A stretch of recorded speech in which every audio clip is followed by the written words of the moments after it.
श्रीगुरुभ्यो नमः। हरिः ओम्। जन्माद्यस्य यतोऽन्वयादितरतश्चार्थेष्वभिज्ञस्वराट् तेने ब्रह्महृदायादिकवये मुह्यन्ति यं सूरयः।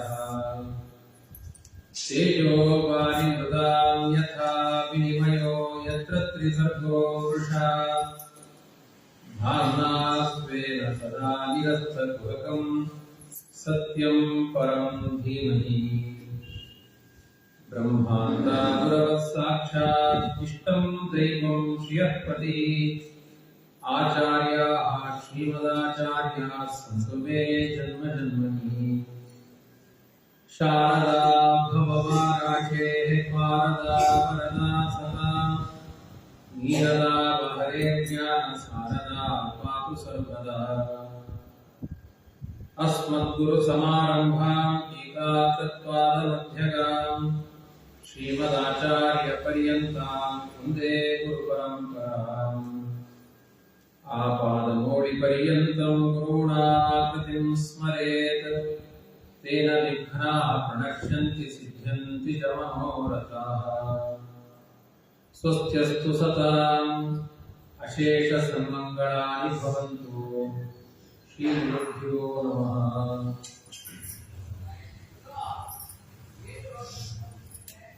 ಸರ್ವೋತ್ತಮನಾದ ಶ್ರೀಕೃಷ್ಣ ಪರಮಾತ್ಮ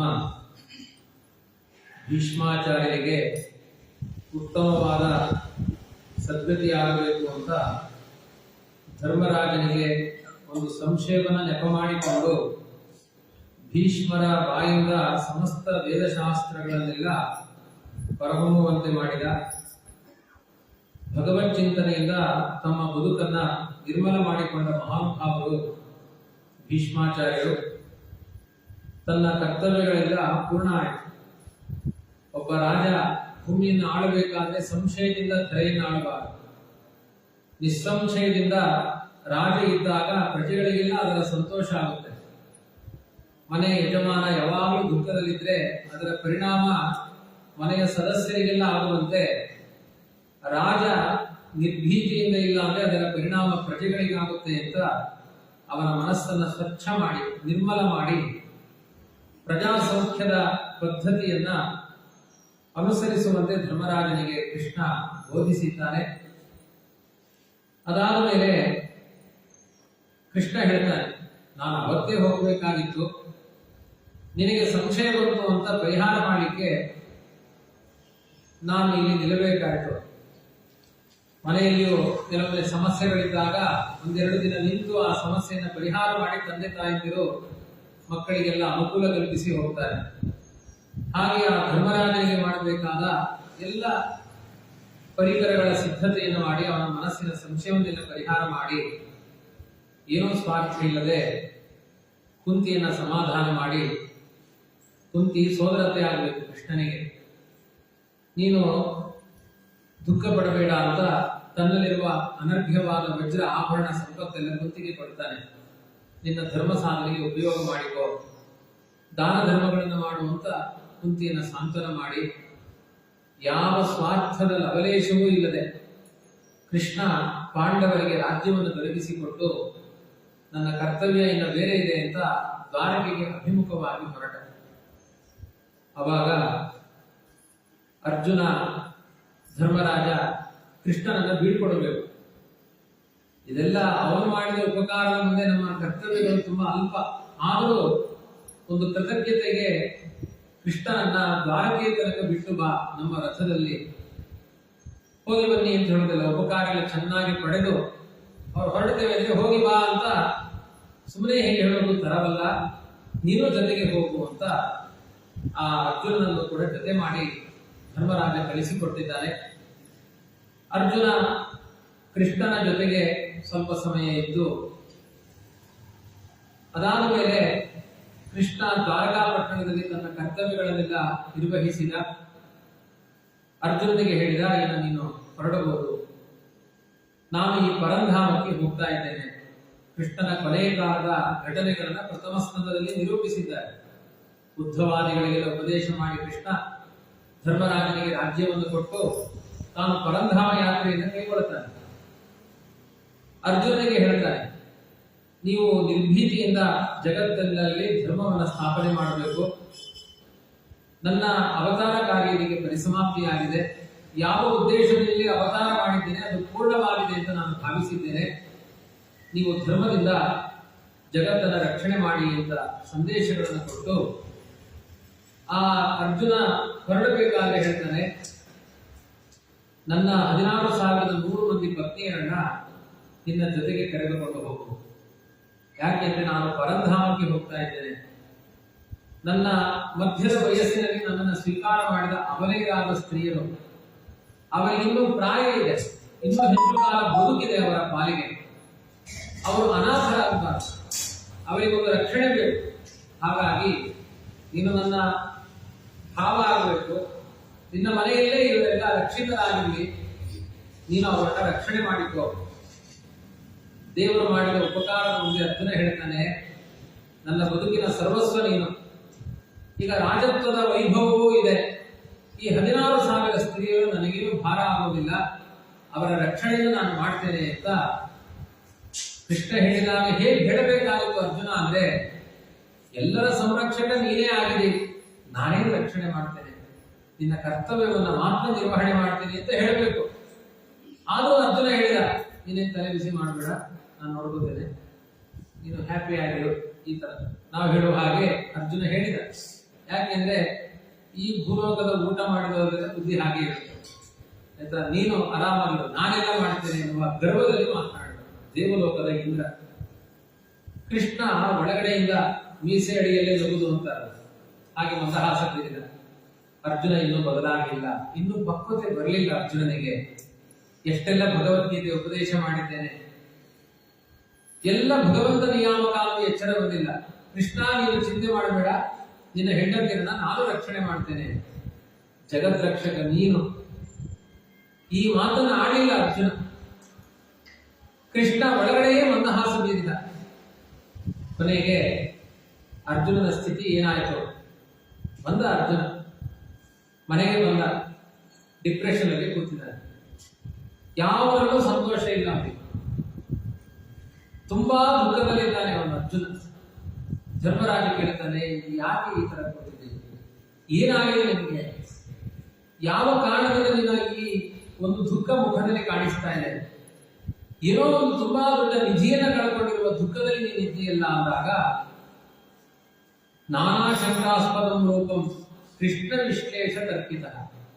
ಧರ್ಮರಾಜನಿಗೆ ಅರ್ಥ ಆಯ್ತು, ಅರ್ಜುನನ ಮುಖದಲ್ಲಿ ಯಾವತ್ತೂ ಇಷ್ಟೊಂದು ದುಃಖವನ್ನು ನಾನು ನೋಡಿರಲಿಲ್ಲ, ಇವತ್ತು ನೋಡ್ತಾ ಇದ್ದೇನೆ ಅಂದ್ರೆ ಅದಕ್ಕೆ ಏನೋ ಒಂದು ಮಹತ್ತರವಾದ ವಿಯೋಗ ಆಗಿದೆ. ಕೃಷ್ಣನ ವಿಯೋಗ ಆಗಿರಬೇಕು, ಕೃಷ್ಣ ಪರಂಧಾಮಕ್ಕೆ ಹೋಗಿರಬಹುದು ಅಂತ ಧರ್ಮರಾಜನೇ ಒಂದಷ್ಟು ಊಹೆಗಳನ್ನು ಮಾಡಿಕೊಳ್ತಾನೆ. ಕೃಷ್ಣನ ವಿಯೋಗ ಆಗಿದೆಯಾ ಅನ್ನುವ ಧರ್ಮರಾಜನ ಪ್ರಶ್ನೆಗಳಿಗೆ ಉತ್ತರ ನೀಡುವ ಸ್ಥಿತಿಯಲ್ಲಿ ಅರ್ಜುನ ಇಲ್ಲೇ ಇಲ್ಲ. ಕೃಚ್ಛೇಣ ಸಂಸ್ತಭ್ಯ ಶುಚಃ ಪಾಣಿನ ಆಮೃಜ್ಯ ನೇತ್ರಜಂ. ಕೃಷ್ಣನ ವಿಯೋಗ ಆಯ್ತೇನೋ ಅರ್ಜುನ ಅಂತ ಧರ್ಮರಾಜ ಕೇಳಿದ, ಧಾರಾಕಾರವಾಗಿ ಕಣ್ಣೀರು ಸುರಿಸ್ತಾ ಇದ್ದಾನಂತೆ ಅರ್ಜುನ. ಅಳು ತಡ್ಕೊಳ್ಳಿಕ್ಕೆ ಆಗ್ತಾ ಇಲ್ಲ ಅವನಿಗೆ, ಕಣ್ಣೀರು ಒರೆಸಿಕೊಳ್ತಾನೆ, ಮತ್ತೆ ಅಳ್ತಾನೆ. ಪಾರೋಕ್ಷೇಣ ಸಮುನ್ನದ್ಧ ಪ್ರಣಯೋತ್ಕಂಠೆ ಕಾತರ. ಕೃಷ್ಣನನ್ನ ಮತ್ತೆ ನಾನು ನೋಡ್ತಾ ಇಲ್ಲ, ಮತ್ತೆ ನೆನಪಾಗುತ್ತೆ, ಮತ್ತೆ ಅಳ್ತಾನೆ. ಸಖ್ಯಂ ಮೈತ್ರಿ ಸೌರದಂಚ ಸಾರಥ್ಯಾದಿಶು ಸಂಸ್ಮರನ್ ನೃಪಮಗ್ರಜ ನಿತ್ಯಾಹ ಬಾಷ್ಪಗತ್ತದೆಯಾಗಿರ.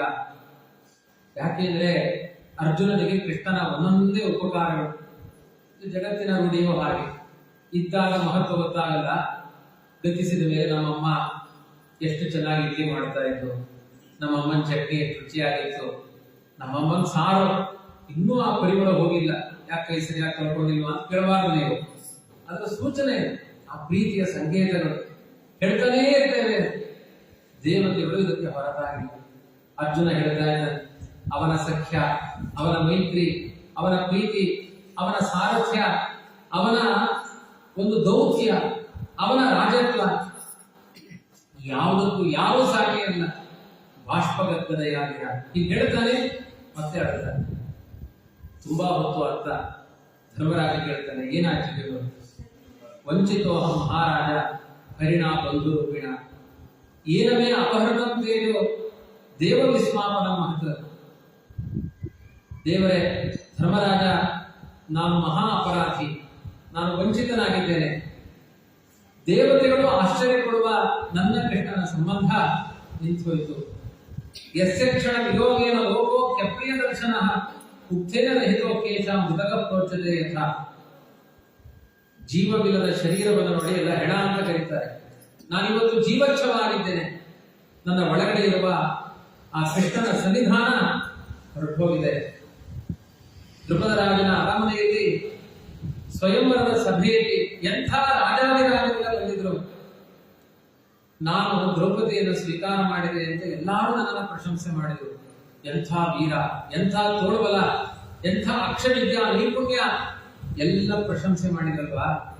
ಸತ್ಯ ಹೇಳ್ತೇನೆ, ಇವತ್ತು ಹೇಳ್ತಾನೆ ಅವನು ಅರ್ಜುನ ಹೇಳ್ತಾನೆ, ಇಲ್ಲಿಯ ತನಕ ಯಾರು ಪ್ರಶಂಸೆ ಮಾಡಿದ್ರು ಹೌದು ಹೌದು ಮತ್ಸ್ಯೇಂದ್ರ ಭೇದ ಮಾಡಿದವನು ಅರ್ಜುನ ಅರ್ಜುನ ಅಂತ ಹೇಳಿಕೊಳ್ತಾ ಇದ್ದೆ. ನನಗೆ ಇವತ್ತು ಅರ್ಥ ಆಗ್ತಾ ಇದೆ ಕೃಷ್ಣ ಯಾಕೆ ಆ ಸಭೆಗೆ ಬಂದ. ನಾನು ಮತ್ಸ್ಯೇಂದ್ರ ಭೇದನ ಮಾಡಬೇಕಾದ್ರೆ ಎಲ್ಲರೂ ಸ್ಪರ್ಧಾತ್ಮಕವಾದ ಮನೋಭಾವದಲ್ಲಿ ಹಿಡಿದಿದ್ರು. ಮೊದಲನೇ ಭೇಟಿ ಪಾಂಡವರಿಗೂ ಕೃಷ್ಣನಿಗೂ ಎಲ್ಲಿ ಅಂದ್ರೆ ದ್ರೌಪದಿಯ ಸ್ವಯಂವರ ಮಂಟಪದಲ್ಲಿ. ಯಾಕೆ ಕೃಷ್ಣ ಅಲ್ಲಿಗೆ ಬಂದ? ತನ್ನ ಕರುಣಾ ದೃಷ್ಟಿಯನ್ನ ಅರ್ಜುನನ ಮೇಲೆ ಬೀರಿದ ಪುಣ್ಯದಿಂದಾಗಿ ಮತ್ಸ್ಯೇಂದ್ರವನ್ನ ಭೇದಿಸಲಿಕ್ಕಾಯ್ತು. ಅವನ ದೃಷ್ಟಿ ಬೀಳಿಲ್ಲ ಅಂದ್ರೆ ದ್ರೌಪದಿ ನನ್ನ ಪಾಲಿಗೆ ಸಿಗ್ತಾ ಇರಲಿಲ್ಲ, ಮತ್ಸ್ಯೇಂದ್ರ ಭೇದ ಮಾಡಿದೆ ಎನ್ನುವ ಕೀರ್ತಿಯೂ ನನ್ನ ಪಾಲಿಗೆ ಸಿಗ್ತಾ ಇರಲಿಲ್ಲ. ತೇಜೋಹೃತಂ ಯತ್ಸಂಶಯ ಪ್ರಪದ ಗೇಹ ಉಪಾನತಾನ ಭಾಗ್ಯಾಂ ಸ್ವಯಂವರ ಮುಖೆ ಸ್ಮರ ದುರ್ಮದಾಂತ. ಅತ್ಯಂತ ಬಿರುಸಿನ ತೇಜಸ್ಸಿನ ಅಹಂಕಾರಿಗಳಾದ ರಾಜರ ನಡುವೆ ದ್ರೌಪದಿಯನ್ನು ಸ್ವೀಕಾರ ಮಾಡಿದೆ ಅಂದರೆ ಅದು ಕೃಷ್ಣನ ಅನುಗ್ರಹ. ಯತ್ ಸನ್ನಿಧಾಮಹಂ ಖಾಂಡವ ಮುದ್ದಯ್ಯದ ಇಂದ್ರಂಚ ಸಾಮರಗಣಂ ತನಸಾ ವಿಜಿತ್ಯ ಲಬ್ಧಾ ಸದಾ ಮಯಕೃತ ಅದ್ಭುತ ಶಿಲ್ಪ ಮಾಯಾ ದಿಗ್ಭ್ಯೋ ಅಹರಂ ದ್ರುಪದಯೋ ಪರಿಮಧ್ವರೇತೆ. ಇಂದ್ರ ಎಂತೆಂಥ ದೇವತೆಗಳೆಲ್ಲ ಖಾಂಡವ ವನದ ರಕ್ಷಣೆಗೆ ನಿಂತಿದ್ದಾರೆ. ಮೂಲರೂಪಿಯಾದ ಇಂದ್ರ ಖಾಂಡವ ವನ ದಹನ ಆಗಬಾರದು ಅಂತ ನಿಂತಿದ್ದಾನೆ. ದೇವತೆಗಳೆಲ್ಲ ಖಾಂಡವ ವನ ದಹನ ಆಗಬಾರದು ಅಂತ ನಿಂತಿದ್ದಾರೆ. ಅಗ್ನಿಗೆ ಅಜೀರ್ಣ ರೋಗ ಪರಿಹಾರ ಆಗಬೇಕಾಗಿದೆ. ಅಗ್ನಿಯಿಂದ ಲಾಭ ನಮಗಾಗಬೇಕಾಗಿದೆ. ಒಳ್ಳೆಯ ರಥ ಬೇಕಾಗಿದೆ, ಒಳ್ಳೆಯ ಆಗ್ನೇಯಾಸ್ತ್ರಗಳು ಬೇಕಾಗಿದೆ. ಏನೆಲ್ಲ ಸಂಪತ್ತು ಬೇಕೋ ಅದನ್ನ ಅಗ್ನಿದೇವ ಪಡಲಿಕ್ಕೆ ತಯಾರಿದ್ದಾನೆ. ಆದ್ರೆ ಅಗ್ನಿದೇವನಿಗೆ ಖಾಂಡವ ವನವನ್ನು ದಹನ ಮಾಡಿ ಅವನಿಗೆ ಅದೆಲ್ಲ ಒಂಥರ ಮೆಡಿಸನ್. ಆ ಕಾಡಿನಲ್ಲಿ ಅನೇಕ ಪ್ರಾಣಿಗಳಿದ್ದಾವೆ, ಗಿಡ ಮರಗಳಿದ್ದಾವೆ, ರಥಗಳಿದ್ದಾವೆ, ಔಷಧಿಗಳಿದ್ದಾವೆ. ಅದನ್ನ ತಿನ್ನಲಿಕ್ಕೆ ದೇವತೆಗಳೆಲ್ಲ ವಿಘ್ನಕಾರಕರಾಗಿ ನಿಂತಿದ್ದಾರೆ. ಯಾವ ವಿಘ್ನವಿಲ್ಲದೆ ಇರುವಂತೆ ಅಗ್ನಿದೇವನಿಗೆ ಖಾಂಡವ ವನವನ್ನು ತಿನ್ನಿಸಬೇಕು. ತಿನ್ನಿಸಿದ್ರೆ ಆ ಅಗ್ನಿದೇವನಿಗೆ ಅಜೀರ್ಣ ರೋಗ ಪರಿಹಾರವಾಗುತ್ತೆ. ಅವರಿಂದ ನಮಗೆ ಬೇಕಾದ ರಥಗಳು, ಆಯುಧಗಳೆಲ್ಲ ಪ್ರಾಪ್ತಿಯಾಗುತ್ತೆ. ಇಂತಹ ಪ್ರಸಂಗದಲ್ಲಿ ಇಂದ್ರನೇ ವಿರೋಧಿಯಾಗಿ ಬಂದು ನಿಂತ ಕೃಷ್ಣ ನನಗೆ ಸಖನಾಗಿ ನಿಂತು ಖಾಂಡವ ವನವನ್ನು ದಹನ ಮಾಡಿದವನು ಅರ್ಜುನ ಅನ್ನುವ ಕೀರ್ತಿಗೆ ಕಾರಣನಾದ ಖಾಂಡವ ವನವನ್ನು ದಹನ ಮಾಡಿದ್ದವನು. ವಾಸ್ತವಿಕವಾಗಿ ಯಾವ ಸಂಪತ್ತು ಇಲ್ಲ. ನಾವು ಹುಟ್ಟಿದ್ದೇ ಬದರಿ ಕ್ಷೇತ್ರದಲ್ಲಿ. ಈ ರಾಜ್ಯ ಬೇಕು ಅಂತ ಬಂದಾಗ ಒಂದು ಸೂಜಿಯ ಮನೆಯಷ್ಟು ರಾಜ್ಯ ಕೊಡಲ್ಲ ಅಂತ ಅವಮಾನ ಮಾಡಿದವನು ದುರ್ಯೋಧನ. ಸಿಕ್ಕಿದ್ರು ಕೂಡ ಪಂಚಗ್ರಾಮಗಳು, ಗರಡು ಭೂಮಿಗಳನ್ನ ಕೊಟ್ಟರು. ಅಂತಹ ಜಾಗದಲ್ಲಿ ಹಿಮವತ್ ಪರ್ವತದ ಶಿಖರದಿಂದ ಮಣಿಮಯ ರತ್ನ ಬೆಟ್ಟಗಳನ್ನೆಲ್ಲ ತಂದು ಮಯನಿರ್ಮಿತವಾದ ಒಂದು ಇಂದ್ರಪ್ರಸ್ಥ ಅನ್ನುವ ಸಭಾಂಗಣವನ್ನ ಕೃಷ್ಣ ಅನುಗ್ರಹದಿಂದ ನಾವು ಪಡೆದುಕೊಂಡು ಆ ಸಭಾಂಗಣ ನೋಡ್ಲಿಕ್ಕೆ ಸಮಗ್ರ ಭೂಮಂಡಲದ ರಾಜರು ಕಪ್ಪ ಕಾಣಿಕೆಯನ್ನೆಲ್ಲ ತಂದು ಸಮರ್ಪಣೆ ಮಾಡಿದರು. ಇದೆಲ್ಲ ಅವನ ಸನ್ನಿಧಾನದಿಂದ. ಯತ್ ಸನ್ನಿಧೋ ನೃಪಶಿರೋಂಗ್ರಿ ಮಹನ್ಮಖಾರ್ಥ ಆರ್ಯೋಜಸ್ತವ ಗದಾಯುಧ ಸತ್ವವೀರ್ಯ ತೇನಾಹೃತ ಪ್ರಮಥನಾಥ ಮಖಾಯ ಭೂಪ ಎನ್ಮೋಚಿತ ಅಭ್ಯುದಯನ್ ಪರಿಮಧ್ವರೇತೆ. ರಾಜಸೂಯ ಸಂಪತ್ತೆಷ್ಟು? 540 ಕಿಲೋಮೀಟರ್ ಸಂಪತ್ತಂತೆ ರಾಜಸೂಯ ಆಗಿಲ್ಲ. ತರಾವರಾಗಿ ಮಹಾಭಾರತ ಲೆಕ್ಕ ಹೇಳುತ್ತೆ. 540 ಕಿಲೋಮೀಟರ್ ಸಂಪತ್ತು ಅಂದ್ರೆ ಎಷ್ಟು? ಇಲ್ಲಿಂದ ಗುಲ್ಬರ್ಗಕ್ಕೆ ಹೋಗಬೇಕು. ಅಷ್ಟು ದೂರ ಹಾಕಿದ ಸಂಪತ್ತು. ಒಂದು ಉದ್ದ ಹಾಕಿದ್ರೆ ಹೇಗೆ? ಅದಕ್ಕೆ ಎತ್ತರ ಹಾಕಿದಂತೆ ಕೆಳಗಡೆ ನಲಿಕೆಗಳನ್ನ ಇಟ್ಟಂತೆ ಮುತ್ತುರತ್ನಗಳನ್ನ ತಗೊಳ್ಳಿಕ್ಕೆ 4. ಅದಕ್ಕೆ ಕ್ಲೋಸ್ ಮಾಡಿದ್ರೆ ಮುತ್ತುರತ್ನ ನಿಲ್ತಾ ಇತ್ತು, ಓಪನ್ ಮಾಡಿದ್ರೆ ಬರ್ರ ಸುರಿತಾ ಇತ್ತು. ಒಬ್ಬೊಬ್ರು ಗೋಣಿಯಲ್ಲಿ ತುಂಬಿಕೊಂಡು ಹೋಗಿದ್ದಾರಂತೆ ಮುತ್ತು ರತ್ನ ಸಂಪತ್ತುಗಳನ್ನು. ಇದೆಲ್ಲ ಇಂತಹ ರಾಜಸೂಯ ಯಾಗ ಯಾರು ಮಾಡಲಿಕ್ಕೆ ಸಾಧ್ಯ ಇಲ್ಲ. ಸಮಗ್ರ ದೇಶದ ಕಪ್ಪ ಕಾಣಿಕೆಗಳೆಲ್ಲ ಒಂದು ರಾಜಸೂಯ ಯಾಗದಲ್ಲಿ ಬೀಳಲಿಕ್ಕೆ ಕಾರಣ ಆ ಕೃಷ್ಣನ ಅನುಗ್ರಹ. ವಿಶೇಷವಾಗಿ ಇಷ್ಟೆಲ್ಲ ರಾಜಸೂಯ ಯಾಗ ಆದ ಮೇಲೆ ಮಾತ್ಸರ್ಯದಿಂದ ದುರ್ಯೋಧನಾದಿಗಳು ಜೂಜಾಟವನ್ನು ಆಡಿ ದ್ರೌಪದಿಗೆ ಅಪಮಾನ ಮಾಡಿ ಅನ್ಯಾಯವೇ ಮಾಡಬೇಕು ಅಂದಾಗ ಆ ದ್ರೌಪದಿಯ ಕೇಶ ಪಾಶಗಳಿಗೆಲ್ಲ ಕೈ ಹಾಕಿ ಅಪಮಾನ ಮಾಡಿದಾಗ ಕೃಷ್ಣನ ಪಾದದಲ್ಲಿ ಬಿದ್ದು ಹೊರಲಾಡ್ತಾಳೆ ದ್ರೌಪದಿ. ಎಂಥ ಅವಮಾನ ಕೃಷ್ಣ! ಜೂಜುಕೋರರು, ಸ್ತ್ರೀ ಲಂಪಟರು ಪವಿತ್ರವಾದ ರಾಜಸೂಯಾಗದಿಂದ ಪವಿತ್ರವಾದ ನನ್ನ ತಲೆಗೆ ಕೈ ಹಾಕಿದ್ದಾರಲ್ಲ ಕೃಷ್ಣ, ನಾನು ಇಂಥ ಪಾಪಿಷ್ಠೆ. ಅದಕ್ಕೆ ಕೃಷ್ಣ ಸಮಾಧಾನ ಮಾಡ್ತಾನೆ, ದ್ರೌಪದಿ ನಿನ್ನ ಗೋವಿಂದ ಅನ್ನುವ ನಾಮಸ್ಮರಣೆಗೆ ನಾನು ಹಗಲು ರಾತ್ರಿ ನಿದ್ರೆ ಮಾಡಲ್ಲ. ದೇವರಿಗೆ ನಿದ್ರೆ ಇಲ್ಲ ಬಿಡಿ, ನಿದ್ರೆ ಮಾಡಲ್ಲ. ಆ ಎಲ್ಲ ದುಷ್ಟರ ರಕ್ತದಿಂದ ಈ ಭೂಮಿ ಒದ್ದೆ ಆಗುವ ತನಕನೂ ನಾನು ನಿದ್ರೆ ಮಾಡಲ್ಲ. ಯಾರ್ಯಾರು ನಿನ್ನ ಹೆಡೆಗೆ ನಿನ್ನ ಮುಡಿಗೆ ಕೈ ಹಾಕಿದ್ದಾರೆ ಅವನ್ನೆಲ್ಲ ಹೆಡೆಗಳಿಗೆ ಕೊಟ್ಟು ಸಂಹಾರ ಮಾಡಬೇಕು. ಅದನ್ನು ಅನುಮೋದಿಸಿದ್ದಾರೆ ಅವರನ್ನೆಲ್ಲ ಸಂಹಾರ ಮಾಡ್ತೇನೆ. ಸುಮ್ಮನೆ ಯಾರು ಕುಳಿತಿದ್ದಾರೆ ಅದನ್ನು ನೋಡ್ತಾ ಅವರನ್ನು ಕೊಂದು ಹಾಕ್ತೇನೆ. ಅವರೆಲ್ಲ ಧರ್ಮ ವಿರೋಧಿಗಳೇ. ಒಂದು ಅಧರ್ಮ ನಡೀತಾ ಇದ್ರೆ ಪ್ರತಿರೋಧಿಸಬೇಕು. ಸುಮ್ಮನೆ ನನಗೇನು ಸಂಬಂಧ ಇಲ್ಲ ಅಂತ ಕೂತ್ಕೊಂಡು ಅದು ದೊಡ್ಡ ಅಧರ್ಮವಾಗುತ್ತೆ. ಅವರಿಗೆಲ್ಲ ವೈಧವ್ಯ ಬರುವಂತೆ ಮಾಡ್ತೇನೆ. ಈ ರೀತಿಯಾಗಿ ಆ ದ್ರೌಪದಿಗೆ ಅನುಗ್ರಹ ಮಾಡಿದವನು ಅವನು. ಇನ್ನೊಂದು ಕಥೆ ಹೇಳಿಕೊಳ್ತಾನೆ ಅರ್ಜುನ. ಒಂದು ದಿನ ಮಹಾಪ್ರತಿಜ್ಞೆ ಮಾಡಿದೆ, ನನ್ನ ಮಗ ಅಭಿಮನ್ಯುವನ್ನ ಕೊಂದು ಹಾಕಿದ ಸೈಂಧವ ಜಯದ್ರಥ. ನಾನು ವಿಚಾರ ಮಾಡದೆ ಪ್ರತಿಜ್ಞೆ ಮಾಡಿದೆ, ನಾಳೆ ಸೂರ್ಯ ಅಸ್ತಮಾನ ಆಗುವುದರ ಒಳಗಡೆ ಆ ಸೈಂಧವನ ತಲೆಯನ್ನು ಕಡಿದು ಹಾಕ್ತೀನಿ. ಕಡಿಲಿಲ್ಲ ಅಂದ್ರೆ ಅಗ್ನಿ ಪ್ರವೇಶ ಮಾಡ್ತೇನೆ. ದುರ್ಯೋಧನಿಗೆ ಖುಷಿಯಾಗುತ್ತೆ. ನಾಳೆ ಯುದ್ಧ ಮಾಡಿದ್ರೆ ಒಂದು ಹೆಣ ಬೀಳುತ್ತೆ. ಸೈಂಧವನನ್ನ ಬಚ್ಚಿಟ್ಟಾಯ್ತು. ಸಾಯಂಕಾಲ ತನಕ ಸೈಂಧವ ಗಣಿ ಕಾಣಲಿಲ್ಲ ಅಂದ್ರೆ ಬೆಂಕಿಗೆ ಅರ್ಜುನ ತಾನಾಗೆ ಸಾಯ್ತಾನೆ. ಇಷ್ಟು ಅನಾಯಾಸವಾಗಿ ಅಭಿಮನ್ಯುವಿನ ವಧೆಯೂ ಆಯಿತು, ಅರ್ಜುನನ ವಧೆಯೂ ಆಯಿತು. ಅವನ ಲೆಕ್ಕಾಚಾರ. ರಾತ್ರಿ ಅರ್ಜುನ ಪ್ರತಿಜ್ಞೆ ಮಾಡಿದ. ಪುತ್ರ ಶೋಕದಲ್ಲಿ ನಿದ್ರೆ ಮಾಡ್ತಾ ಇದ್ದಾನೆ. ದುಃಖ ಪಟ್ಟು ಅರೆನಿದ್ರಾವಸ್ಥೆಯಲ್ಲಿದ್ದಾನೆ. ಏನ್ ಮಾಡಬೇಕು ಅಂತ ಗೊತ್ತಿಲ್ಲ. ಮಲಗಿದ ಅರ್ಜುನನ ಜೀವವನ್ನ ಒಂದು ಅಂಶದಿಂದ ಕೈಲಾಸ ಕರ್ಕೊಂಡು ಹೋದ. ಯಾಕೆಂದ್ರೆ ಜಯದ್ರಥನನ್ನ ಬಡಿಯುವ ಬಾಣ ಅವರ ಹತ್ರ ಇರಲಿಲ್ಲ. ರಾ ಮೆಟೀರಿಯಲ್ ಕೊರತೆ, ಬೇಕಾದ ಯುದ್ಧದ ಶಸ್ತ್ರಾಸ್ತ್ರಗಳ ಕೊರತೆ. ರಾತ್ರಿ ಕೈಲಾಸ ಕರ್ಕೊಂಡು ಹೋದ. ಮತ್ತೆ ಅವರು ಮಲ್ಕೊಂಡಿರ್ಲಿಲ್ವಾ ಅಂತ ಕೇಳಬೇಡಿ. ಅವೆಲ್ಲ ದೇವತೆಗಳು, ನಮ್ಮ ತರ ನಿದ್ರೆ ಹೊಡೆಯಲ್ಲ. ನಮ್ದು ರಾತ್ರಿ ಹೇಳಿದ್ರೆ ಪುರಾಣದಲ್ಲಿ ಬೇರೆ ಎಕ್ಸ್ಟ್ರಾ ಬೆನಿಫಿಟ್ ನಮಗೆ. ಅವ್ರ ರಾತ್ರಿ ಮಲಗಿರಲಿಲ್ಲ, ರುದ್ರದೇವರು ಕಾಯ್ತಾ ಇದ್ರು. ಅವರಿಗೆ ಗುರುಗಳಿಂದ ಒಂದು ಪಾಶುಪತಾಸ್ತ್ರ ವಿದ್ಯೆಯನ್ನು ಕಳಿಸಿದ. ಇಲ್ಲಿ ವಿಶ್ರಾಂತಿ ಆಗಬೇಕು, ಇದೇ ದೇವರು ನಾಳೆ ಬಾಣ ಹೊಡಿಬೇಕಾದ್ರು ಬಿಡಿಸ್ತಾರೆ. ಇಲ್ಲಿ ವಿಶ್ರಾಂತಿ ಆಗಬೇಕು ಅರ್ಜುನನಿಗೆ. ಒಂದು ಜೀವ ನಿದ್ದೆ ಮಾಡ್ತಾ ಇದೆ, ಆ ಜೀವದ ಇನ್ನೊಂದು ಪಾರ್ಟು ವಿದ್ಯೆಯನ್ನು ಕಲಿತಾ ಇದೆ. ಹಾಗೆ ನಮಗೂ ಎರಡಿದ್ರೆ ಎಷ್ಟು ಚೆನ್ನಾಗಿರ್ತಿತ್ತು. ಒಂದು ಪುರಾಣ ಕೇಳಲಿಕ್ಕೆ, ಒಂದು ನಿದ್ರೆ ಮಾಡ್ಲಿಕ್ಕೆ ಅಂತ ಎರಡೆರಡು ಚೇಂಜ್ ಇಟ್ಕೊಂಡ್ಬಿಡ್ಬೋದಾಗಿತ್ತು. ಇದು ಎರಡೂ ಒಂದೇ ಮಾಡ್ಬೇಕು. ಈಗ ನಿದ್ರೆಗೂ ನಾವೇ ಮಾಡಬೇಕು, ಪುರಾಣವೂ ನಾವೇ ಕೇಳಬೇಕು. ಆ ರೀತಿ ಅಂಶವನ್ನ ವಿಭಾಗ ಮಾಡಿ ಒಂದು ಅಂಶದಿಂದ ಅರ್ಜುನನಿಗೆ ವಿದ್ಯೆ, ಇನ್ನೊಂದು ಅಂಶದಿಂದ ಅವನಿಗೆ ವಿಶ್ರಾಂತಿ, ಎರಡನ್ನೂ ನೀಡಿದ. ಬೆಳಿಗ್ಗೆ ಎದ್ದಾಗ ನೋಡ್ತಾನೆ ಅರ್ಜುನ ಪಾಶುಪತಾಸ್ತ್ರ ಇದೆ ತನ್ನ ಬಕ್ಕಳಿಕೆಯಲ್ಲಿ. ಕೃಷ್ಣ ಇದೇನೋ ಮಲಗಿ ನಿದ್ರೆ ಮಾಡಿ ಏಳೋದ್ರೊಳಗಡೆ ಎಂಥ ಸಂಪತ್ತು ನನ್ನ ಮನೆಯಲ್ಲಿ ಬಂದಿದೆ. ಅರ್ಜುನನಿಗೆ ಕೃಷ್ಣ ಹೇಳ್ತಾನೆ, ಸೈಂಧವನ ವಧೆ ಮಾಡಲಿಕ್ಕೆ ಈ ಅಸ್ತ್ರ ಬೇಕಾಗುತ್ತೆ. ಇದು ಬ್ರಹ್ಮಾಸ್ತ್ರವೇ, ಇದು ರುದ್ರದೇವರಿಂದ ಪಡ್ಕೊಂಡು ಬಂದಿದೆ, ಒಂದಂಶದಿಂದ ಹೋಗಿ ತಗೊಂಡು ಬಂದಿದೆ. ಯಾಕೆ ಇಷ್ಟು ಸರ್ವಶಕ್ತನಾದ ದೇವರೇ ಕೊಡಬಹುದಾಗಿತ್ತಲ್ವಾ, ಕೃಷ್ಣನೇ ಅಸ್ತ್ರವನ್ನು ಕೊಡಬಹುದಾಗಿತ್ತಲ್ವಾ? ಅಂದ್ರೆ ಅವರು ಗುರುಗಳ ಕೈಲಿ ಅವರವರಿಗೆ ಪಾಠ ಹೇಳಿಸ್ಬೇಕು. ಮಧ್ಯೆ ಅಧಿಕ ಪ್ರಸಂಗ ಮಾಡಬಾರದು ಅಂತ ಯಾರ ಗುರುಗಳು ಅಂತ ಲಭ್ಯತಾರೋ ಅವರಿಂದಲೇ ವಿದ್ಯೆಯನ್ನು ಪಡಿಬೇಕು ಅಂತ ಕೃಷ್ಣ ಇಷ್ಟು ವ್ಯವಸ್ಥೆಯನ್ನು ಮಾಡಿದ. ಅದಾದ್ಮೇಲೆ ಅರ್ಜುನಿಗೆ ವಿಶ್ವಾಸ ಬಂತಂತೆ, ಕೃಷ್ಣ ನೀನು ಇಷ್ಟು ಮಾಡಿದೆಯಲ್ವಾ, ಇನ್ನು ಮುಂದೆ ನಾನು ನೋಡ್ಕೊಳ್ತೇನೆ ಬಿಡು ಅಂತ. ಸಾಯಂಕಾಲ 5 ನಿಮಿಷ ಸೂರ್ಯ ಅಸ್ತಮಾನಕ್ಕೆ ಮತ್ತೆ ಅರ್ಜುನ ಕೇಳ್ತಾನೆ, ಜಯದ್ರಥ ಯುದ್ಧ ಭೂಮಿ ಬಂದಿದಾನೋ ಇಲ್ಲೋ ಅಂತ ಕೇಳಿದ. ಮತ್ ಮುಂದಿದ್ದೆಲ್ಲ ನಾನೇ ನೋಡ್ಕೊಳ್ತೀನಿ ಅಂತ ಮನೆ ಕ್ರಿಟಿಕಲ್ ಸಮಸ್ಯೆ ನನ್ನನ್ನು ಕೇಳ್ತಾ ಇದ್ದೀನಿ. ಈಗ ಹೇಗೆ ನನ್ನ ರಕ್ಷಣೆ ಮಾಡೋದು? ಕೃಷ್ಣ ಅದೆಲ್ಲ ಗೊತ್ತಿಲ್ಲ. ಇನ್ನು 5 ನಿಮಿಷದಲ್ಲಿ ಸೂರ್ಯ ಅಸ್ತಮಾನ ಆಗುತ್ತೆ.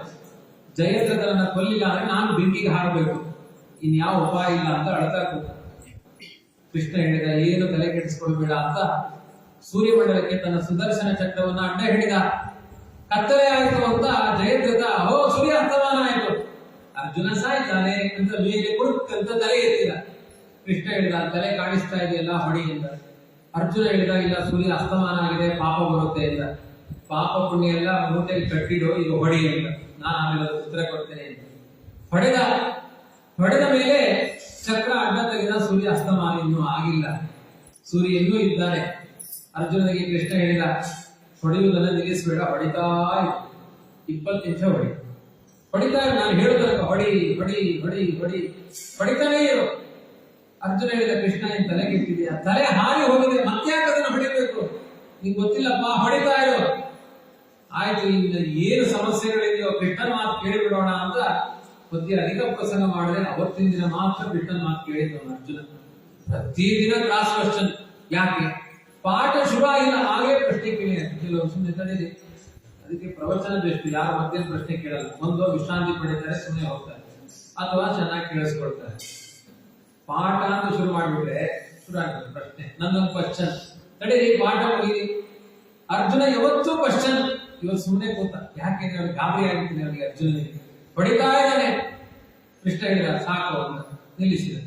ಕೃಷ್ಣ ಇಷ್ಟೊತ್ತರೆಗೂ ಹೊಡಿ ಅಂತ ಯಾಕೆ ಹೇಳಿದಿ, ಈಗ ಸಾಕು ಅಂತ ಯಾಕೆ ಹೇಳಿದಿ? ಅದು ಕೆಲಸ ಆಗಿದೆ, ಎಲ್ಲ ಆಗಬೇಕು, ಅಲ್ಲಿ ಆಗಿದೆ, ಸುಮ್ಮನೆ ಕೂತ್ಕೋ ಅಂತ. ರಾತ್ರಿ 10 ಗಂಟೆಗೆ ಅದರ ವ್ಯಾಖ್ಯಾನ ಮಾಡಿದ ಕೃಷ್ಣ. ಈಗೇನೋ ವ್ಯಾಖ್ಯಾನ ಇಲ್ಲ.